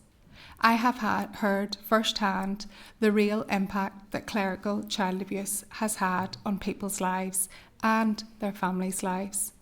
Members will be aware that the consequence of abuse is far-reaching, with impacts felt in people's careers, marriages, relationships, physical, mental health, economic situations. It is also important to note that while this area is often referred to as historical clerical child abuse, it is not historical for those who have experienced it. I have had a significant programme of engagement across the UK and Ireland and in other parts of the world to listen to lived experience and do as much as I can to ensure people know about this work and that we get the views that we need to feed into it. As part of this programme of engagement, I have met with people from across the community and voluntary sector, media, faith organisations, legal representatives, and most importantly, victims and survivors, to ensure lived experience remains at the centre of the work. Members may know people who wish to take part in the testimony piece of research, and if so, I would like to reiterate that anyone who wishes to take part can talk to me confidentially, or indeed talk to me if they would like to join the reference group. Indeed, for anybody who may be watching committee and want to be involved or know more, please do not hesitate to contact me. All three pieces of research are due to be completed in late spring this year. My focus is now with the research teams to bring the projects to completion on time. I plan on working collaboratively with the different departments on the working group and the reference group to collate the findings together into one final report for ministers. We are committed to delivering the final report and recommendations to ministers before this coming summer. Finally, I would like to take this opportunity to thank the committee for their support as we reach this important milestone in the work. I, and obviously the two officials present, Patrick and David, are very happy to take any questions you may have. Okay, thank you, Lisa. Have you any comments to make at this stage? No, thank you. Okay, so no, really appreciate the update, and as you know, it's something we have been waiting for an official update on. So I suppose, like I did a quick Google search there in terms of that call for clerical child abuse victims and survivors to come forward, and a lot of the articles, they don't necessarily give the state that you are looking for people to come forward, but they're not necessarily user-friendly in terms of providing links or information about how you do get in contact. So how are you going to up the communications around this and make it as easy as possible for people to find you and get in touch? I can start with that. So first of all, we have the press release out, which included all the three contacts, and we recognise people may want to contact different people. So Lisa's contact details are there, as well as Professor Chapman's. They can also contact the Executive Office if they want, so trying to have that different routes. We have, as you're aware, written to all MLAs, and then Lisa might want to talk a bit around her wider engagement with the community sector. we're very conscious of the wider context, particularly with the mother and baby call going out. And then, the previous session talked about the efforts to ensure people are aware of the deadline for applications to the redress board. So we made sure that everyone involved basically in this whole area is aware that if somebody comes to the wrong door, they're made aware of where the right one is. We know that, for example, the Commissioner, Fiona Ryan, has talked in the past around the number of applicants who come to her who are out of remit, so her team has been engaged in this process to make sure that they can direct people who are coming forward. And then maybe I suppose Lisa has done a lot of engagement with the community organisations and those service providers who would be in that direct and daily contact. Sorry, just before you come in, I appreciate the press statement went out, and I tried to turn it myself into a post for Blue Sky and stuff. But we are in a sort of social media age. Are there graphics that could be produced? I mean, we're trying to stagger that with a few, because we know that this session here may garner some media publicity. We've had the press release last week and the letters. We have graphics with our comms team ready to go out. So there up until the end of February, people can come forward. So trying to stagger that. We also realise, there may be people who've heard about this but don't want to come forward until they've thought it through. It might be the usual, sitting on the fridge for a couple of weeks until someone decides I actually want to really engage with that. So trying to get different options and different way forward, but definitely graphics and social media will be part of the next couple of weeks. I'm not an expert in marketing at all, but if you are putting ambitious timeline of getting this report to the ministers by the summer, we're halfway through January. I think the time is now to have a really big push in terms of how this is spread as far and wide as possible, is really the point around how you would then knit it all together. So if you have a comms strategy, we as a committee would like to see that. If it's down in writing, we'd like that to be shared with us, please. Okay. So you talked about a reference script, Lisa, and you said that there were people on it with lived experience. How were they identified, and how are you assured that there is representative of the whole of Northern Ireland as possible? Thank you. So when I came into role, which was November 23, that reference group existed, but not in its current form. So that reference group had sat for quite a long time. As I said, one member had died, some members had left because of the length of time that had passed. And I myself went out to engage with as many people in the community and voluntary sector as I could, and victims and survivors I could, to ask people to come forward. So it's important to me that as much as we can, we get a gender balance and a denominational balance in that group. And but really anybody who wants to join is welcome to join as well.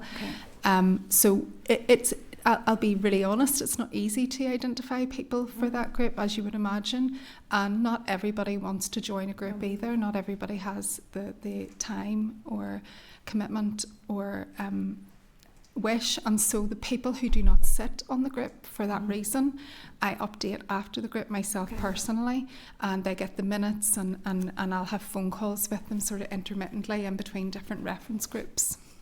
Thank you. Just the last one for me. So, as you recall, whenever we took evidence around when the Executive Office finally decided to go forward with a public inquiry into the mother and baby institutions, I charted it back 8 years. And as you've indicated there, Lisa, the door was first knocked in 2010 by that individual.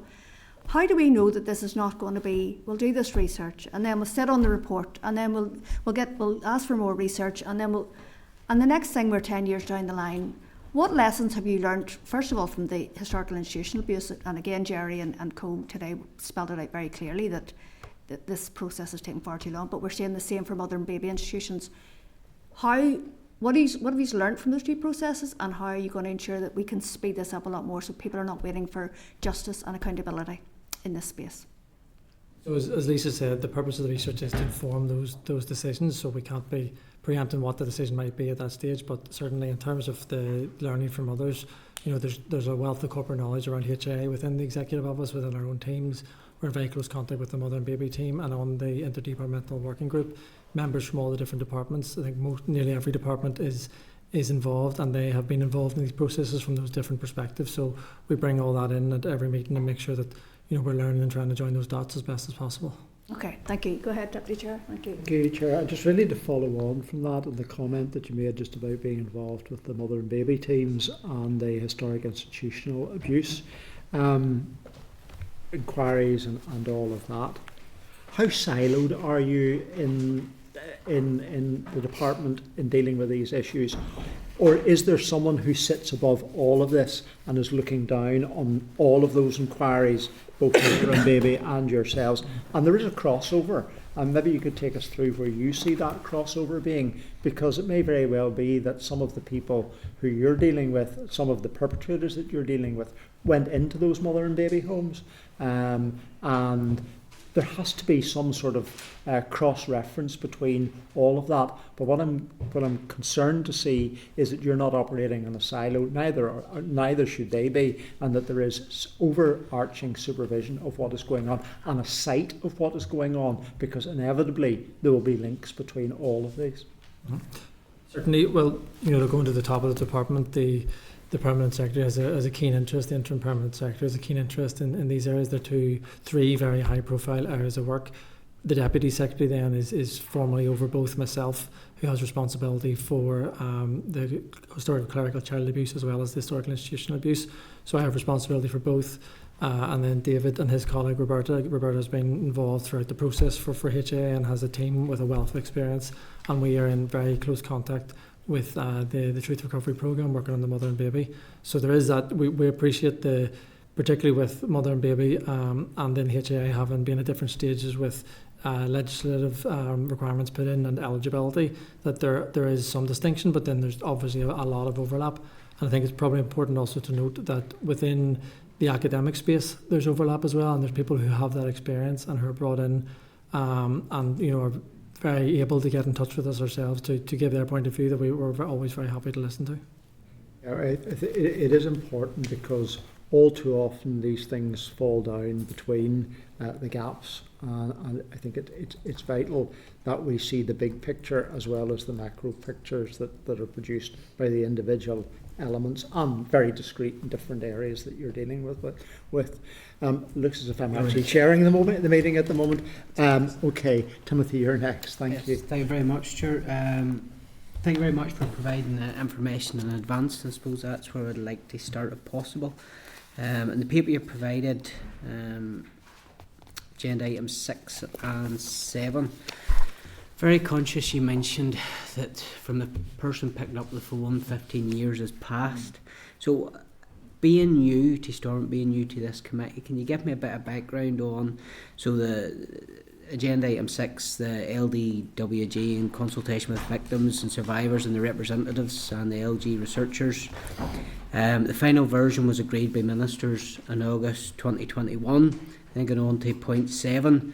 It talked about the project encountered a number of challenges, including concerns around the scope of the work. 14 months passed from August 2021 to December 2022 before this seemed to fall apart. Can you give us some examples of the problems this caused? And there's going to be an obvious distress to victims at the end of this. Concerns raised by numerous members, and we've heard it already in this session, of the time these things take. So we're going back to August 21, December 22, problems that occurred, and understand, Lisa, it's before your time, but can you give me an idea of what the problems were? Timothy, if it's okay, I'll ask Patrick Gallagher to answer that question. So I think just your point around the distress is very important to acknowledge that it has taken longer than would have been hoped for, and the previous chair before Lisa, who was in the role at that time, and the executive office have tried to keep the reference group informed every time there was a setback or challenges encountered. The main challenges around that work, to summarise, would be around the scope of the initial terms of reference, and then the available skills within the team around the academic research. So the initial intention was to try and appoint 3 very high calibre individuals who had a wide range of experience in very particular areas that are relevant to the work. But perhaps we discovered throughout that there wasn't the academic experience within that team as there would be in other. So it was an attempt to try and do things a lot more quickly and encountered into the problems. But the scope of the work, and trying to cover everything that was important to victims and survivors, these were developed with the reference group. There are a number of things that victims and survivors want to see. Trying to cover all that, we ultimately came to the conclusion that it was too challenging to do that in one piece of work, and that's why we've then moved under Lisa's chairing split it into 3 pieces of work, 3 separate teams, 3 separate skill sets, and then it'll be up to the interdepartmental working group to draw that together for one piece of advice to ministers. So there was an obvious cost associated with pulling all that together, 14 months work. I would think, sorry, if I may say, just on that, it's not all been nugatory and wasted work. Certainly a lot of that work has been the scoping, the understanding of the landscape, the understanding of who is out there, who needs to be contacted, and planning, for example, planning questionnaires that then have been used by the teams that have come in. So while there's some work that hasn't been able to be reused, a lot of that work has been very useful background setting that would have needed to be done anyway. It just was then done and taken forward through a different approach. So that's where I was going. So there's obviously a massive amount of work went into that, massive cost, and you have used that work from back then to break it into the three pillars, and moving on to the details of the new project. So in point 10, May 2023, it's been broken down.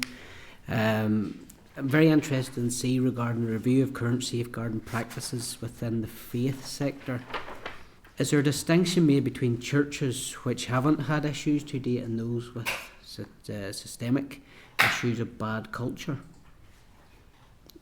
No, not in that third piece of research, and that's really important that the researchers trilateral that are taking forward that safeguarding piece do so with independence. So of course we have written in terms of reference for them, which the victims and survivors have also fed into, but they will look right across the faith sector, and as I said, it is more of a present day, so it's more to do a look across, going out to churches and organisations and saying, have you had any allegations within the past 10 years? And looking at how those have been dealt with and whether their safeguarding policies have been updated as a result of that. So it is as I say, it's a current day look. I'm not sure if officials want to add anything else to that. Well, just to say, that's going on, but already they're getting responses from across 3 different denominations, so we are hearing it from different denominations, of allegations. And what denominations? I don't have that moment because the researchers still dealing with that. So going back to point 6 and point 7, there was 14 months. When the ministers agreed the final version in August 21, and then when it went to December 2024, it wasn't granted ethical approval. So now down at 17, we're told that ministers approved the terms of reference in June 2024. Are we going, or are we on track that we're not going to fall into the same pitfalls but have to wait for 14 months for that to become clear this time based on what has happened previously? Yeah, so the difference previously was that a lot of the preparatory work had done, but the actual engagement hadn't been able to start because the challenges kept arising. The actual engagement work, the direct research has started on all 3 projects.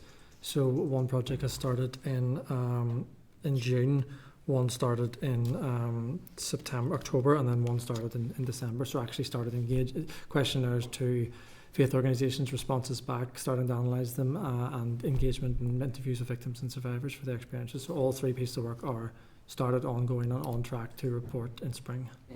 Is there any prospect of the research projects that you are running ending in prosecution? It's not the intention of this work. This work is to set an evidence base for ministers to then make a decision on next steps. So it's not looking at the specifics of individual cases to build a prosecution case. That would be a matter for the police, but we do have a member on the working group from the Department of Justice who can have that engagement with the police as necessary. We've also worked with the police. We know there are 2 ongoing police investigations at the minute that are still Operation Danton and Operation Charwell, I think are the names, that the police are taking forward work on wider child abuse, and we have had very helpful meetings and discussions with the investigators leading those. But in terms of the prosecution, this work isn't specifically designed to identify individuals for prosecution. It's looking at the systemic extent of clerical child abuse and anything as a system level that might need to be done by ministers. While you are carrying out your research, if something comes across in the research, like we've heard from the first evidence session, of a name keeps cropping up and cropping up and cropping up, this person that you have from DOJ, are they across each of your 3 pillars? who could identify if there is a red flag that there is needed to be police involvement, that can be brought in. I'm just conscious you're talking about gathering information in the research project, and whilst doing that, if you come across something that might be of a criminal nature, there needs to be a mechanism internally in place that the police are brought in and engaged in that. Yes, so we'd expect the official from the Department of Justice won't be across those three reports at the moment because they're still in flow, but we would expect the researchers and those carrying out the work to, of course, alert the Executive Office and myself as independent chair, but the police in that instance, absolutely. Well, a plea from myself today, this is a concern that I have highlighted, to make your teams aware that this is a possibility they might come across. It is a discussion we've had with the research teams, particularly the victim survivors, that if they do hear, they have a duty to report to the police if they do hear of any unreported abuse, and so they're fully aware of that, and they will do that. Yeah, no, thank you very much. Okay, is that you? Emma, please. Thanks, Chair, and thanks to you all for coming in today. I suppose struck when reading the paper you provided by the length of time as well, and that's a theme like during the last presentation. I'm really glad that you were all here and listened to those providing evidence in the last session, but the length of time that this has taken and how that exacerbates the pain and hurt and the experience of survivors and the very real implications of people who've passed away without getting any redress or getting the support that they need. I suppose my query related to a similar thing as Timothy had been asking around the current sort of research into whether or not this is still happening anywhere and whether or not there are concerns. And like when I was looking at that focus as part of the research, I'm struck by there's probably a change in attitude amongst an awful lot of the population. We're in a different place to where we were 40 or 50 years ago, where an awful lot of the time, particularly like in my community, the Catholic Church controlled people and people were terrified to speak out and to challenge authority, and that maybe has changed, and that I suppose would give me heart that the same culture shouldn't exist, but then you learn of things that have happened and you wonder how they were able to go on for so long without being addressed. And I don't know if you're seeing that as part of the work that you're doing, that the people are maybe more candid now or have more confidence in challenging it. I don't know whether I can say that, Emma, to be honest. I think that anecdotally, when I speak to people, I see a range of responses. Culturally, it is still something that people don't, even if they're of a younger demographic, it is still something that people culturally do not want to discuss. And so while there is more of an openness, maybe, in society to talk about it, I don't think that has a direct correlation in victims and survivors coming forward more readily or frequently, but that's just anecdotally from my own experience talking to people. Okay. If I may just add just the first part of your question about whether that's something we're looking at, that's a key element, is why there's the third piece, which is the safeguarding, which is very much the current day focus. And that was something that when this was one terms of reference, the ministers were very keen to see, it's all right looking at what happened in the past, and it's extremely important, but they also had this sense that we want to see what things are like now. And that's when we go back to the question around the challenges. One of the challenges was, how do you do a piece of work that looks at that past but also has the right level of skill set to look at what's happening right now. And that's why ultimately it's worked out better to split those and have one piece looking at the records that exist, one piece looking at the experiences of victims, and one piece very clearly focusing on what is the current situation. And I suppose it's maybe slightly different, but that to me highlights the importance of the education piece and ensuring that young people in particular understand what's appropriate and what's not, and have that confidence to be able to identify any sort of abuse or inappropriate behaviour. But no, I appreciate that. Thank you. Thanks, Chair. Carol, please. Thank you. And I almost felt a frustration when I was reading the briefing notes about trying to get the research commissioned, and I understand why it was almost disseminated into 3 different parts. The issue I have is I'm not really too sure. I still haven't got a sense of how stakeholders were involved in coming forward or even being part of the design of this, so maybe you could answer that. And then the second part is, it's just that you heard Cyril. You were here when Cyril gave his views on, he appreciates that there's a big focus on the faith sectors, but he also wanted us not to forget about the state sectors in this. So it's really around, first of all, the safeguarding. It's quite obvious that the ministers were strong in June of last year to ensure that this happened, but,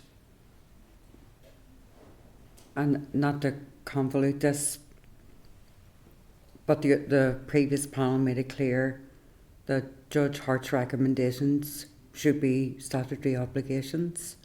So how can we ensure that when it comes to safeguarding policies and practice within the faith sector, as part of this research, we'll ensure that it's not seen as something they may be minded to do, because doing the right thing and the protection of very vulnerable children is the reason why we're here. It didn't happen for many.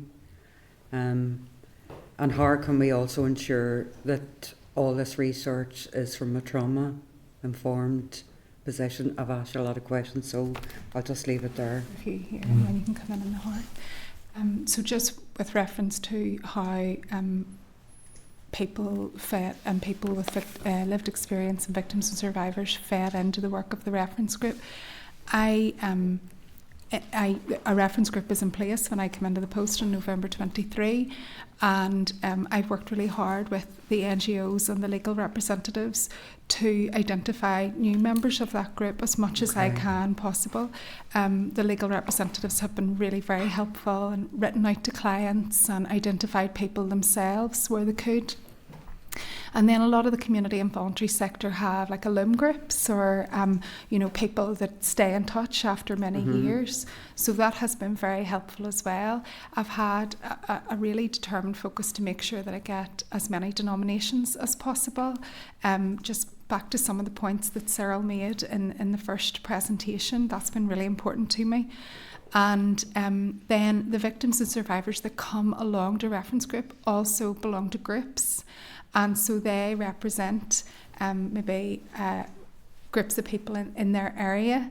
And so after reference group, even though those people may not be coming to the meeting, they're getting fed back the information. So it was very important to me personally that the terms of reference for those 3 pieces, while, as Patrick said, when they were getting split into their 3, that they weren't changing significantly, so we weren't putting all of that work that had been done to the side, but that victims and survivors fed in. And I have to say, they are a better terms of reference as a result. Of course they are, because people said, you're missing this, you need that. And so it meant that when we were push and go with the procurement, that I felt as though they were as comprehensive as they could be.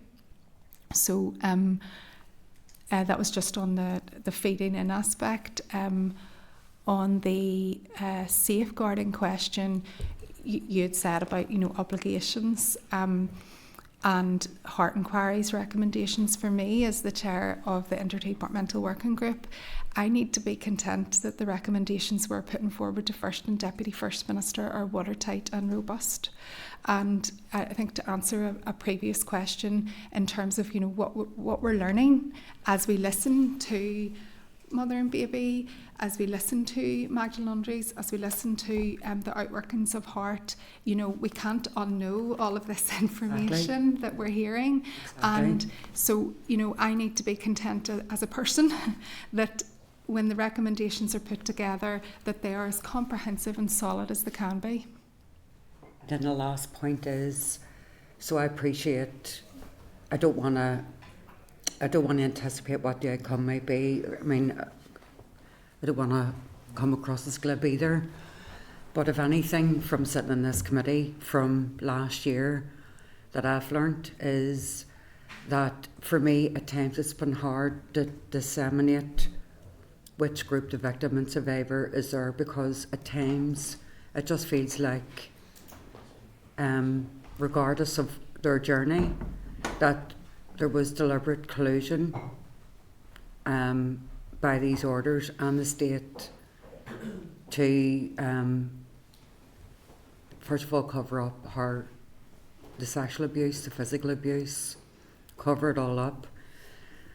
So say as part of the safeguarding, and I asked this question previously, will it have anything about disclosure in it in terms of public records and making sure, because it isn't just about accompaniment or what you do in certain scenarios, it's also about the obligation that they have to people who are still survivors. Yes, and that is a point that has been raised a few times by victims and survivors, that safeguarding. But I think if I understand your question correctly, that victims and survivors from 40, 50 years ago, institutions have a duty of care to those victims and survivors, and there has been a few recommendations and suggestions made by victims and survivors of how that safeguarding and that duty of care could be extended to those people now. So yes, that has been very much considered as part of the safeguarding piece, and I would be, I would hope that that is included in the final piece. I think just, I was going to come in on the trauma-informed point. I think I was just skipped over that. Yes, because it is, that's clearly very important. We know we're dealing with victim and survivors. So at the reference group, we've got counselling support available. That's either if it's a face-to-face meeting, it's there. If it's an online meeting, it's available online for victim and survivors should they need it. For the research centre of victim and survivors, the team we appointed are experienced, so they've got a certain understanding. And then we've also got another contract with an organisation to provide listening ear support. Just should telling their story trigger any trauma, we do have additional support available for people should they need it again when taking part in the research. And if the researchers come to a conclusion and the recommendation about disclosure is not there, can we, be content that ye will ensure that it is there? Certainly we'll have to pull together the three different pieces of recommendations and look at the evidence and see what's the best piece of advice to put to ministers based on the evidence that comes forward. Thank you. Thank you, Carol. Brian, please. Thank you, Chair. Thank you for your answers so far and work on this matter. From my own understanding, so this final piece of work is on clerical child abuse in non-residential settings then. So and people whose abuse is not covered by the other pieces of work that have taken place. So pardon me. Is it the case that the victims and survivors in this case are not eligible for the existing redress schemes, or are they? If it was a non-residential some individuals may circumstance? be if they were unfortunately abused in an institution as well as in other settings, and we know that that's something we're very conscious of, that people may be abused in multiple settings and may come forward to multiple to different pieces of work. But for those who are only, I don't mean to say only, sorry, for those who are abused in a non-residential setting which isn't eligible under HA, no, there's no redress scheme. This is almost behind, in terms of the progress that is. The purpose of this research is to give us the evidence and the recommendations of what the expectations of victims are and what need there is out there, that then we can put recommendations to the ministers. Yeah, I mean, and this is what we were told before. People have came forward to the redress scheme and then been told that their circumstances didn't satisfy the criteria, and and in every horrific way their experience was as bad as others who were eligible, and unfortunately they're in the the final lane, the slow lane, and not being eligible, and that is a concern. When I read paragraph 5, where it talks about the purpose of this work, to try and understand its extent and systemic nature, try to make suggestions what can be done to support victims and survivors of HCCA. And then when I look at the 3 research projects, I do feel that support for victim survivors isn't jumping out at me. You know, it's sort of looking, well, try to get an idea of what the scale of what happened. It does say B, review victim survivors' experiences and expectations. Perhaps that's a suggestion towards redress and ongoing support. And then reviewing safeguarding practices within the faith sector. So I'm just concerned, I know you're saying, Lisa, before the summer, I'm just wondering what for those who would look where others have been eligible for redress and they're not currently, and wonder what the timescale would be for any such process. At the moment, we're in the dark. We don't know, there's no indication of that, and that is a serious concern. Ryan, when I came into the role in November 23, that was very obvious to me, and that's why we needed to move as fast as we could with this work, and that's why we've had those timeframes, that context that you lay out. In terms of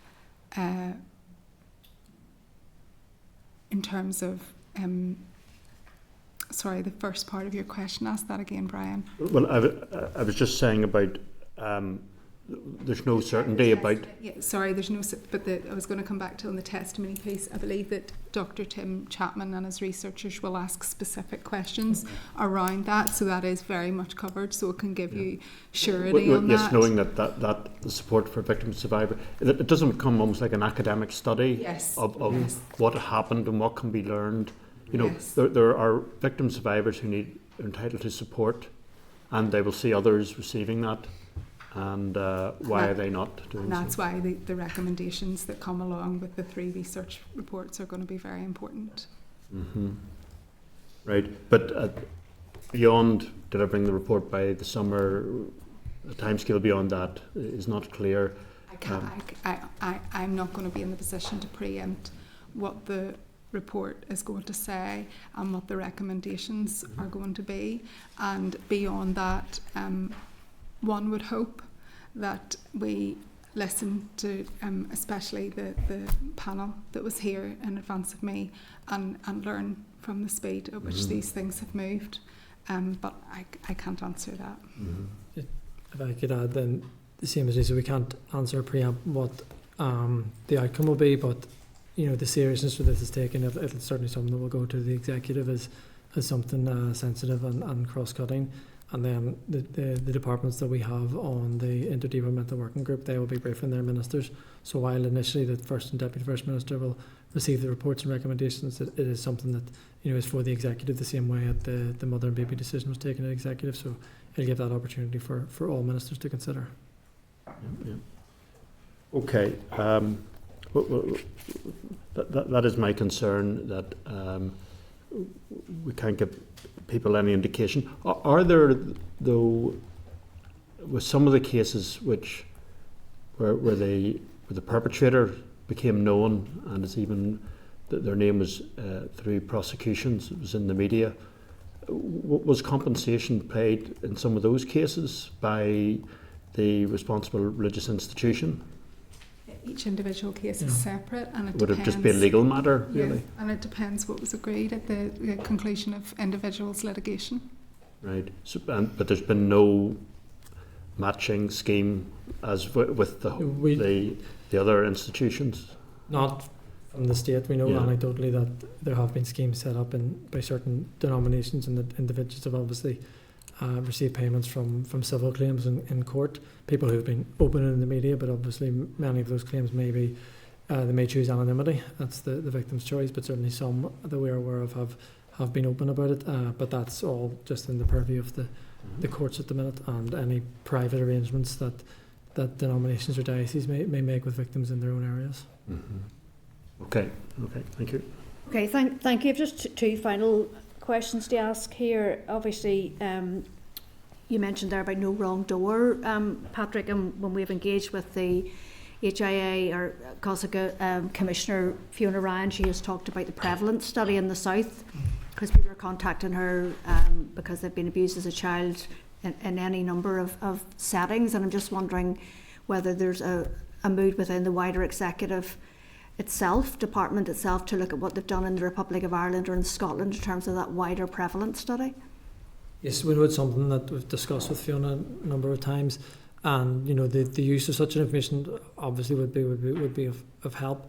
I suppose in coming to the practicalities of this work is progressing at the minute, and we've heard the time frame and the expectation for very much named individuals and named groups who have been waiting for this, as Lisa says, for 15 years. So that has been our specific focus, but it's not to say that wider child abuse in all aspects, not just in institutions, mother and baby homes or in faith settings, is not an issue. But there's a wider piece there for outside of the executive office. If you look at, we get a number of representations around foster care, for example, social care, which is within the Department of Health. Of course, you're an interdepartmental working group. Yeah. Okay, so just as said, that's also on our radar as well. Just I see Sinead's hand up, but I've just got another one there, and I think it's probably for yourself, David. Obviously, you were listening in on the last session. This steering group around the memorialisation and stuff, can you give us any more information, even in terms of draft form, about what that will look like? I'm not involved in memorial. You're not involved? No, it's not. No, I was at the meetings earlier, Okay. so obviously the ministers met the three gentlemen who were here, and they also met the other victims groups, so I know that is what what was discussed earlier was from one of the meetings and not from both, so ministers have to take that away and consider, but certainly involving victims and survivors, and as we've tried to do the whole way along, but maybe formalising that more to have them a direct role, particularly in when it comes to the specific design of the actual memorial, whatever form that may take. The Arts Council are prepared and ready, so what the first thing, which I think we've made good progress towards, is getting that high level agreement, and once we get that, then it's into the specifics, with the Arts Council really have that important role in bringing their art expertise, which I certainly do not have, but hopefully they have in abundance. Okay, well thank you. Sinead, go ahead. Thank you very much, and thank you to the panel for your update so far. And Lisa, you've indicated that the final report will hold recommendations and advice for the ministers in order to set next actions. The timeline? Can you go over the timeline again? Because you're saying that it's due to be complete in late spring, and yet the final recommendations and the final report will be before summer. Am I getting that right? Because that's a very short space of time between. Yeah, because you're really concerned. You said I think it's really important that they're watertight, they're robust, and the recommendations that do come forward. Is that enough time from the end of the report and that to make your final report? Sinead, thanks. Time will tell.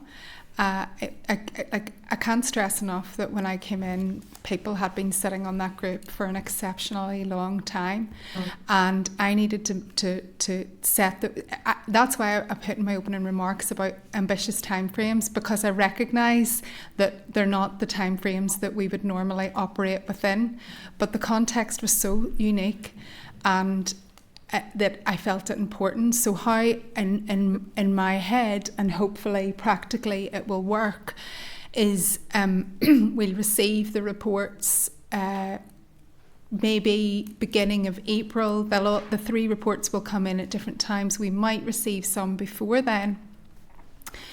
And then throughout May, we will have special sit-downs with the Interdepartmental Working Group, where we have specific recommendation setting meetings. However, the Interdepartmental Working Group will have received the reports in advance of that and have had a chance to read it and consider it from their own department's perspective, but also their own as an official perspective.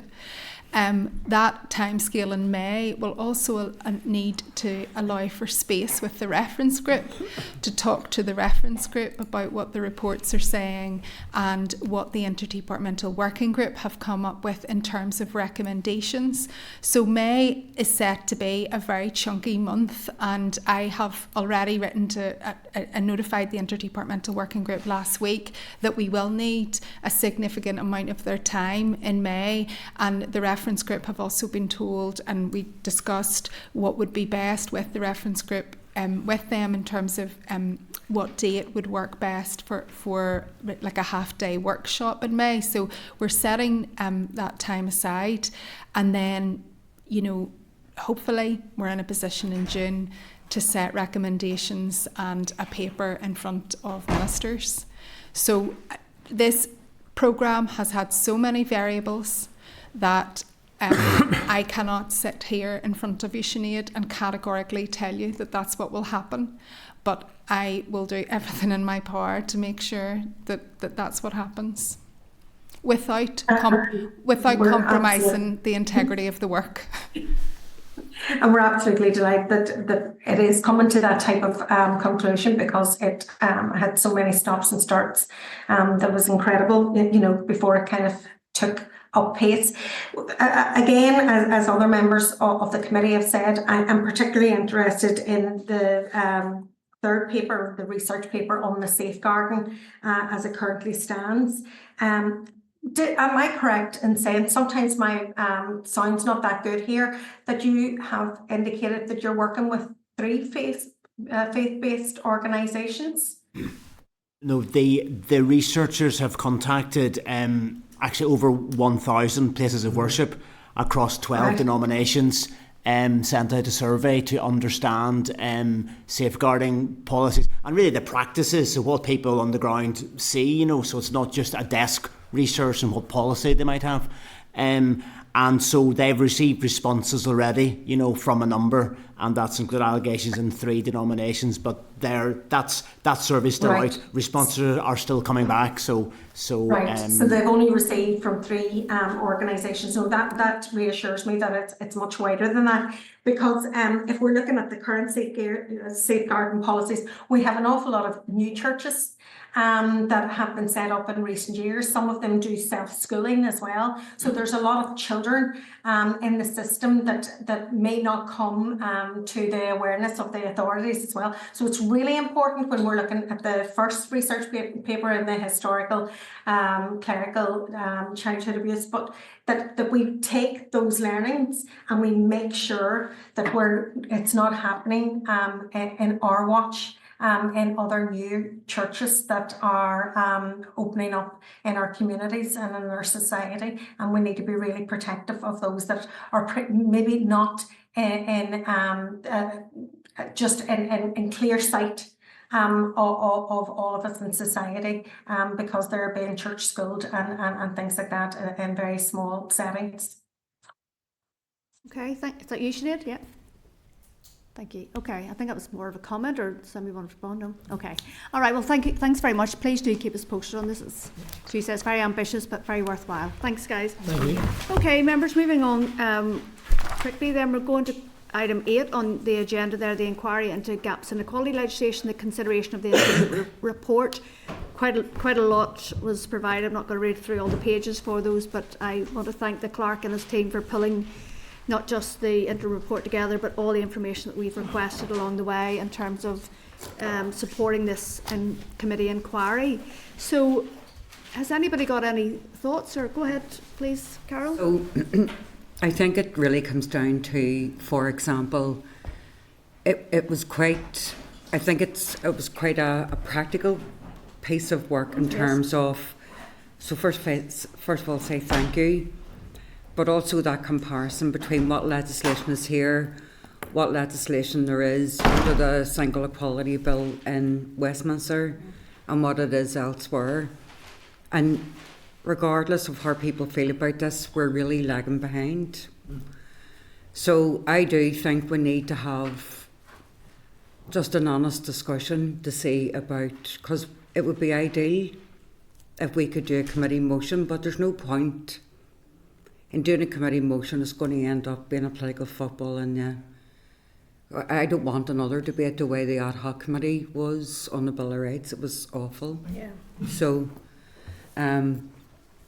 Committee consensus is obviously the ideal here. It would be really good if we could do it, you know, and even if it was something that we, you know, are committing to looking at, you know, in whatever mandate, looking at genuinely to plug the gaps, particularly for people around disability, around lots of other issues. So, because the committee inquiry has done a very good job, and not to skip over all the paperwork that was sent and all the submissions that people have made, but I do think it would be a really good signal if we could do a motion or get an agreement, but certainly do a motion some stage about looking at trying to bridge some of the equality legislation that our citizens have asked us to do on their behalf,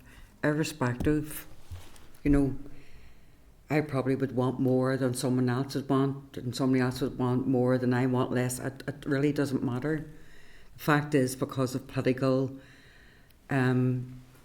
disagreements, legislation around equality and I suppose the obligations, the legal obligations to people who need rights is not happening because we just can't agree. Yeah, please go ahead, Harry. Thanks. Yeah, Chair. What we're sort of saying is work on what we do agree on.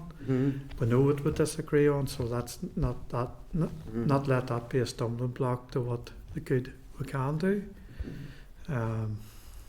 Yeah, makes sense. Thank you, Chair. Do you want to come in, Deputy Chair? Or you? I was just going to say, what are the prospects of us? I take Carol's point, and there's no point in having another complex argument about this, but at the same time there are massive gaps that need to be filled. There are gaps that we're all agreed on that need to be filled. Is it possible to amend or to amend existing legislation? So, for example, extend age limits and things like that, or extend current legislation.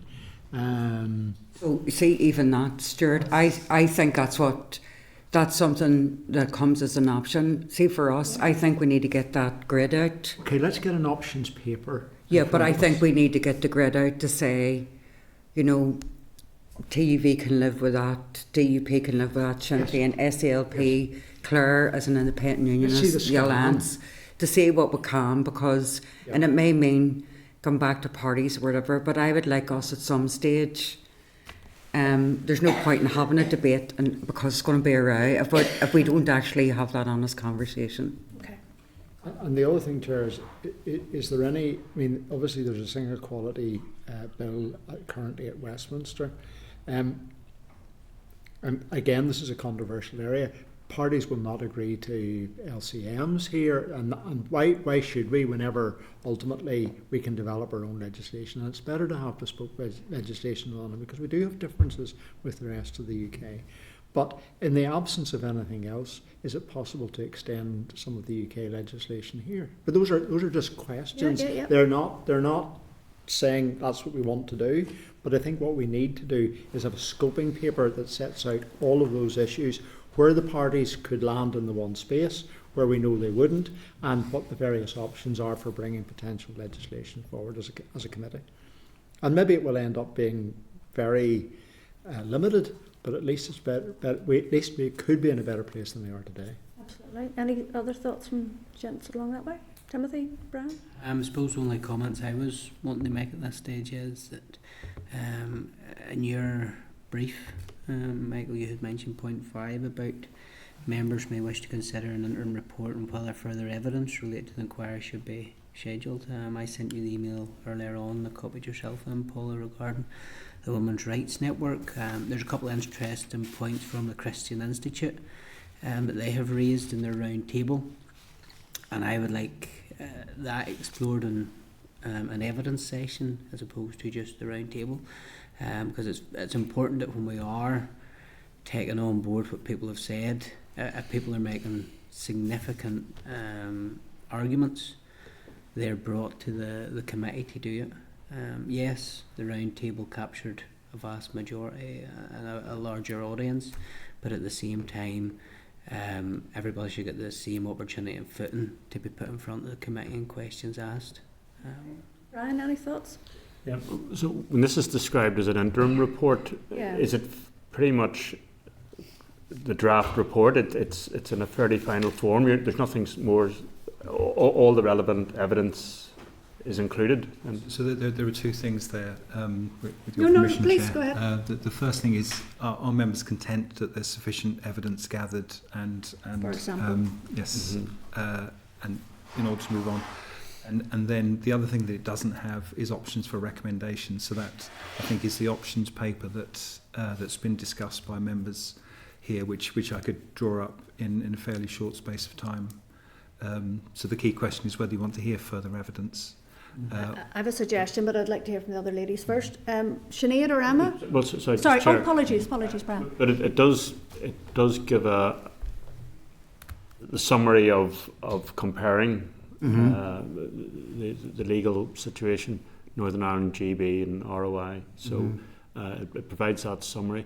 Yeah, I mean, so yes, I mean, we would all need some time to look at that and to talk to party colleagues, you know. So. And whether there can be agreement and everything, and whether there's not agreement. Yeah.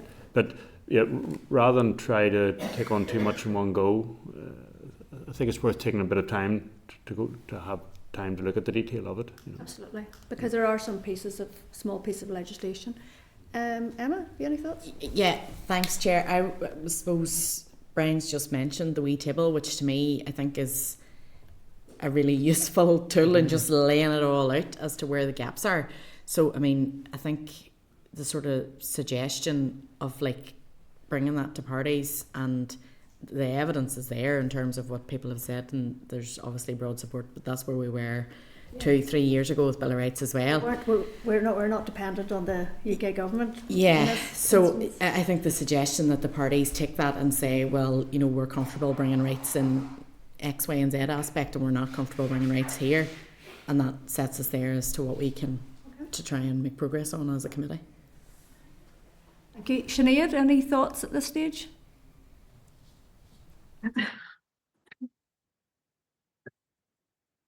I think we've got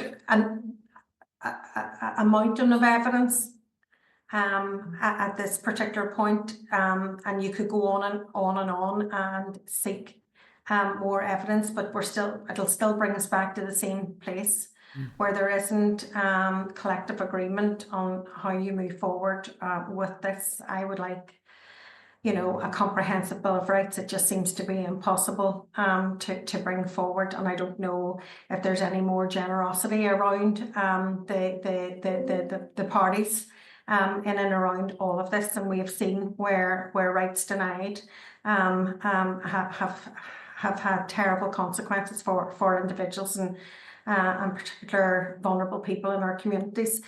So I think there is an opportunity maybe to bring it back to your own parties and have a look at it again individually. I still don't know if that's going to solve the issue, because it's exactly where Emma and the committee before nearly brought us to, and there was just no collegiate way to move this forward. So, but I don't want to be defeatist. I think that there are areas that we can move forward on in terms of legislation. So we have to maybe just find out where there is synergy and how we get those over the line, and then try and tackle where the real issues are around some of this. That maybe can be investigated further, that nobody needs to fear one section of our society having a right over another section. That's not what it's about. It's about supporting everyone in our communities as well. So, thank you, Sinead. I suppose the only area where I'm still grappling with, and we've had such a mountain of information, and I spoke to Clark about this earlier, is where things went wrong in the last consultation around the lower age group in terms of the discrimination or the lack of access. So I suppose we have reached out. The Children's Commissioner did write to us, did say, look, give children a voice, young people a voice, but I still am just not clear, you know, if we were to go forward with the, probably from my point of view, the optimal, you know, where we would actually address the issue of whether age discrimination could start at 18 or 16 or that be. So that's the only area. So what I'm going to suggest is that we maybe have one more panel and take on your 2 suggestions, Timothy, and maybe have a third then around this issue with the age, because I think whilst Youth Action were very good that day, I think some of the specifics around what equality legislation would look like, I don't think that the 2 representatives were quite as... Go ahead. I think on that regarding the youth, it's unfair that somebody was dropped in a number of days before they came to committee. So we need to plan that well in advance, who we're getting. They get a good brief, they're able to potentially watch committee and have an understanding, not taking anything away No, from I know, the I panel. know, and that's the point I'm trying to make. It's just, there's just a very small, and they may not even need to come to committee, but it's just that age. But I do think that you say the options paper is certainly the way forward, but we do have our own responsibilities as committee members to work as collegiately as we can. But we also have the powers to bring forward our own committee bill, and we don't have to have a consensus on that. So, but it would be good if we could. Any other thoughts? No. So it's a scoping paper, really. Yeah. Okay. And the proposal for additional panels as well. So, so a panel for the Christian Institute and the Women's Rights Network, and get one on age. It doesn't necessarily have to be, but maybe just if we can just sort of drill that down a wee bit, maybe Mickey Mouse it a wee bit for me, because I just can't get my head right if we were to go forward, where we would land the lower age, whether there would be any age at all, 16, 18 or none. So what was on the Christian Institute? So they sat on the... They were at the event upstairs. Yeah, do you remember that? Yeah, yes. And so there were 2 representatives there that day. I didn't sit for the whole of it. As you know, I was sort of roving between them. The gentleman who was there was a local guy, but then there was also another one who was actually their policy. He'd flown over from England very kindly to contribute. So he spoke really about the experience of when the Equality Act came into force in GB, the issues that they felt had not really been taken on board, and then complications with it. So that's what in the pack then it sort of reflects some of the issues that they had raised. Okay, no difficulty having them again. Okay. Okay, so we've got agreement there. Will work. Okay, thanks guys. Okay, so moving on quickly then. So the SL1, the Northern Ireland Climate Commissioner Regulations NI 2024, you'll find all the information in your pack. So the Executive Office is proposing to make a statutory rule subject to a draft affirmative resolution procedure. To make a statutory rule that will allow for the Executive Office to establish an independent office to be known as the Northern Ireland Climate Commissioner. So members, what are your views on whether you're content to for this proposal to move forward, or would you like any more further information or clarification? The ERA committee had no issue with it. Yeah. It's only establishing a commissioner. I think it's straightforward. Okay, thank you. Okay, so draft forward work programme, it's in your pack there, page 604. Just a few items to note there. So on page 612 you'll see correspondence from ICRA. And what date have we got scheduled in for the 26th of February? 26th of February. So invite them on 26th of February. And then there's Joining the Dots Together. I met with them just as a constituency meeting, and I'd said that maybe they might want to come. Are we content to bring them into the forward work programme? Yeah. Okay. And sorry, which one was that again? The Joining the Dots Together. They're across denominational religious, and they bring young people together to look at issues such as climate change and other sort of community activism. But it was really just their sort of role in terms of peace and reconciliation that I thought that was quite a useful thing for us to maybe hear about. Okay. Anything else on the forward work programme? No. Was there another one that Timothy wanted to raise, maybe raised in the past? The Ulster Human Rights. Yes. Human Rights. Yes. So we talked about that this morning, and I think we might have got a potential a slot that would work well in terms of the subject matter on that day. Yeah, so that was, we're hearing on the 19th of February around the Victims and Survivors strategy, so it could probably fit in there. Okay, so what date is that? February? Yeah. 19th, did you say? Yeah, 19th. It's whether they want to speak about victims and survivors of the conflict, or whether they're engaging more on the legacy? on the legacy stuff. So we bit of both. Yeah. We bit of both. So it might even be useful for the week before then. So that, okay. Okay. Okay, members, then correspondence is in your pack. Can I come back to an item of correspondence, yes, Chair? Please. It was it was in relation to our previous panel. So it was the questions Let me see what pages are on, just for easy reference. So it's 631 to 632, and it's questions submitted by Professor Patricia Lundy from Ulster University and Patrick Corrigan, Amnesty. So, where were these questions? Were they submitted to the PSNI or submitted?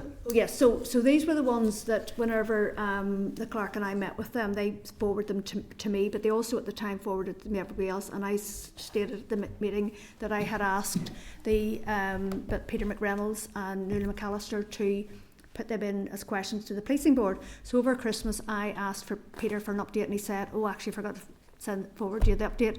The policing board came back and said, "Look, it'll take us into the new year to actually pull together all the information." So earlier I told the clerk this and asked him to convey that. So we haven't forgotten about them. It's just taken the PSNI a bit of time to pull together the information in relation to the questions they'd put forward. But the issue I have is, I think it would be helpful if we done it as a committee rather than it maybe just going to each of the parties. Yeah, okay. Just given the previous conversation around Cyril's point, you know, names keep coming up and he's not getting informed. So I think it would be helpful as part of us asking, could we just do it as a committee? Yeah.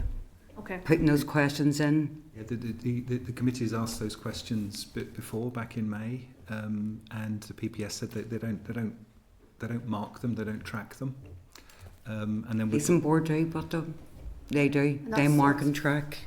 So. And that might, if we do it more officially now, that might just... You might get a better answer. Yeah, so members want to write to the policing board on that specific... As a committee? Yeah. Okay, so just a few other items there.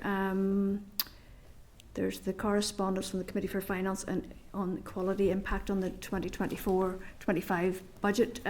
Just to seek your agreement to write to the department to ask if they have considered equality impacts in the draft budget. Okay, page 855 of the pack, you'll find correspondence from the Committee for Justice regarding an individual wishing to meet with the committee regarding ICRA. Fine, okay, but that maybe that's about... I think if members are agreeable, rather than having an individual in front of the committee, to put together a panel, so there are more folk giving evidence at the same time on the same issue. It's all around legacy. Yep. Okay. And if members have any suggestions as to who they might join the individual, then... Chair, sorry, hopefully I'm not being annoying, but could we go back to correspondence on page 777? It was Mayor's refusal to come to the committee, which I thought was a bit rude. Cheeky. Aye. I think it's not the second time they've been invited. They were approached informally before. Yes, okay. Yeah. It's just that, I mean, the British Home Office have contracted mayors to look after asylum seekers and then refugees, and we're dealing with it all. And just to say they're not coming to a committee, I just don't think it's acceptable. We just need to, because the questions we have, we're raising them anyway, but I just think it would be important that to come and hear what we have to say. Exactly. You think they'd want to hear it? Chair, and bearing in mind, mayors have met. I've met with mayors in my constituency. I mean, they're putting out the MLAs. Yes, they're quite willing to meet with individual MLAs. I think we should go back to them and say that perhaps they've sort of... I think maybe they think they're being asked to do something more than is sort of reasonable. As if we're doing some inquiry into them. Yes, yeah. I mean, I think we try one more softly approach with them, but I do want to ask the question: what powers do we have to compel them to appear in front of us? Well, we have the standard powers to compel that we have. As members will know, that's quite a long term. No, okay.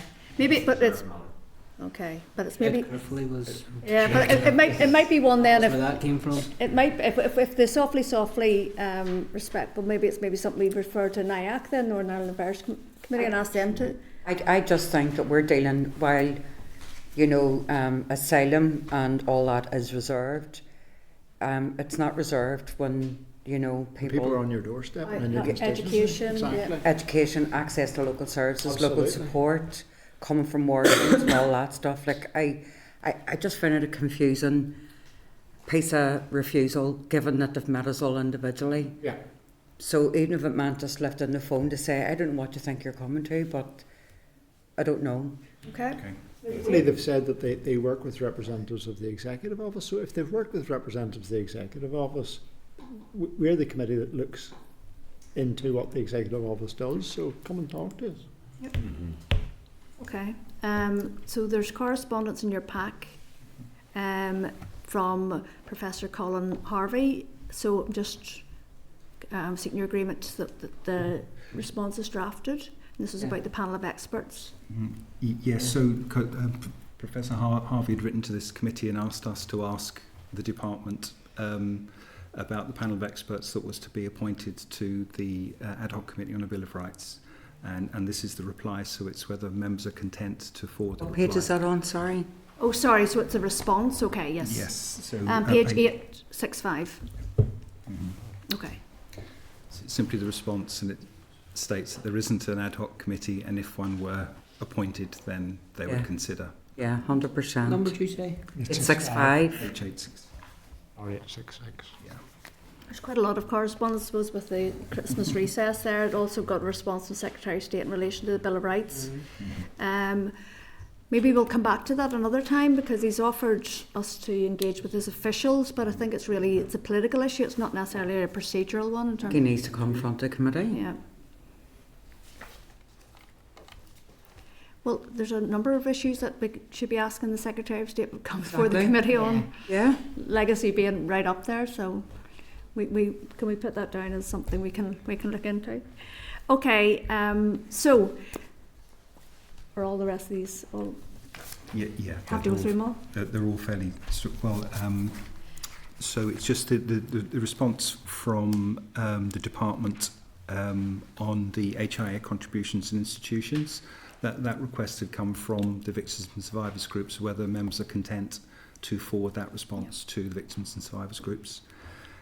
Yep. Okay. And then the one around common frameworks, we would have liked a table of common frameworks and where they're each at. So whether we can, members are content to write back to the department to say, can we have a list of the common frameworks and the stages they're at? Yeah, I suppose. Okay, anything else people want to raise under correspondence? That'd be AOB. Okay, Chair, apologies, I have to go on here of the meeting. no problem. Does that lead stay here? Yes, yes, it's a new one. I'm going to miss out. You're really going to take the hand here. Christmas is over. Yeah, they'll be disappearing, I'm sure. Right. I know. Okay, Thank you, Brian. Yeah, we're now on any other business. Go ahead, Timothy. When the Executive Office officials were here taking us through their budget lines, members asked a series of questions and they were taken back with additional information on. I haven't seen that in the pack yet, if we could get that. We'll follow them up. Okay, any other business members? No? Okay. So date and time of next meetings, next Wednesday, same room, same time. Thank you. Thank you. Okay. Committee Room 30, sound.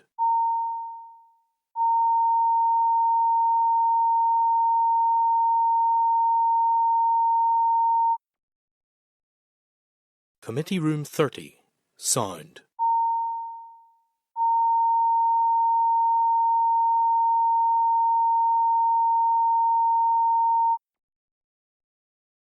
Committee Room 30, sound.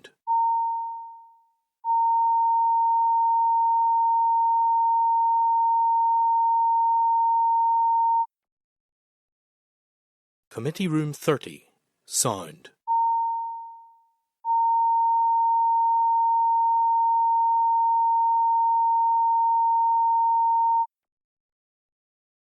Committee Room 30, sound.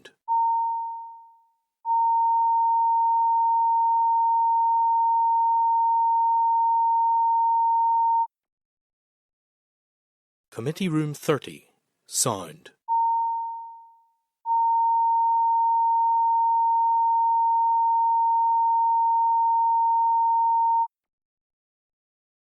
Committee Room 30, sound.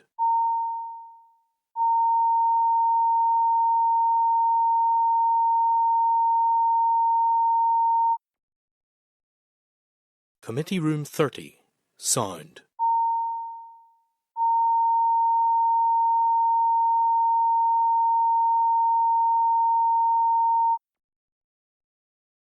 Committee Room 30, sound.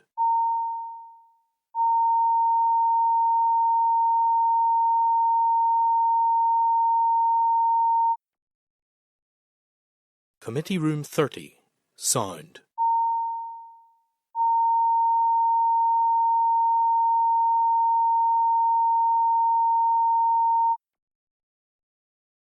Committee Room 30, sound.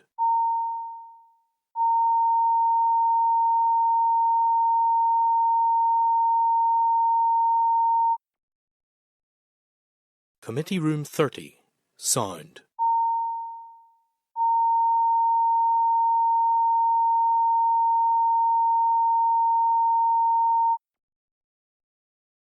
Committee Room 30, sound.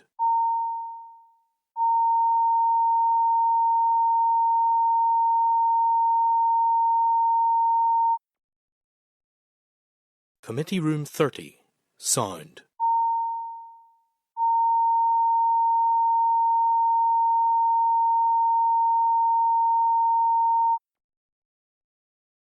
Committee Room 30, sound.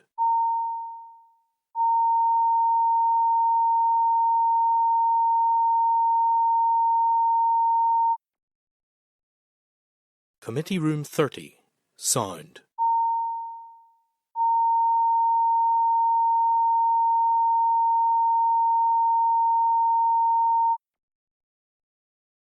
Committee Room 30, sound.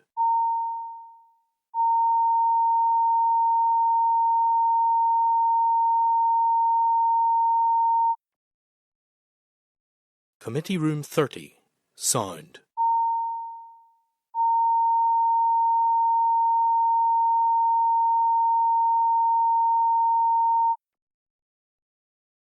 Committee Room 30, sound.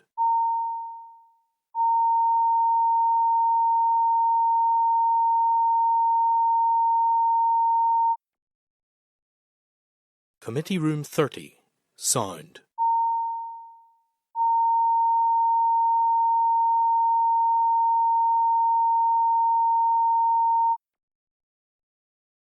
Committee Room 30, sound.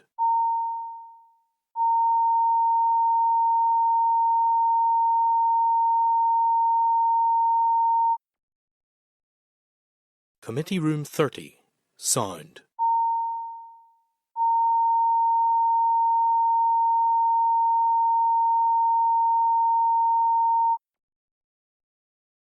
Committee Room 30, sound.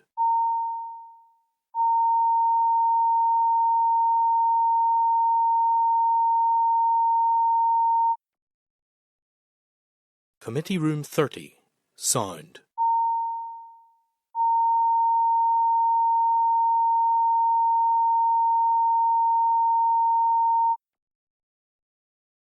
Committee Room 30, sound.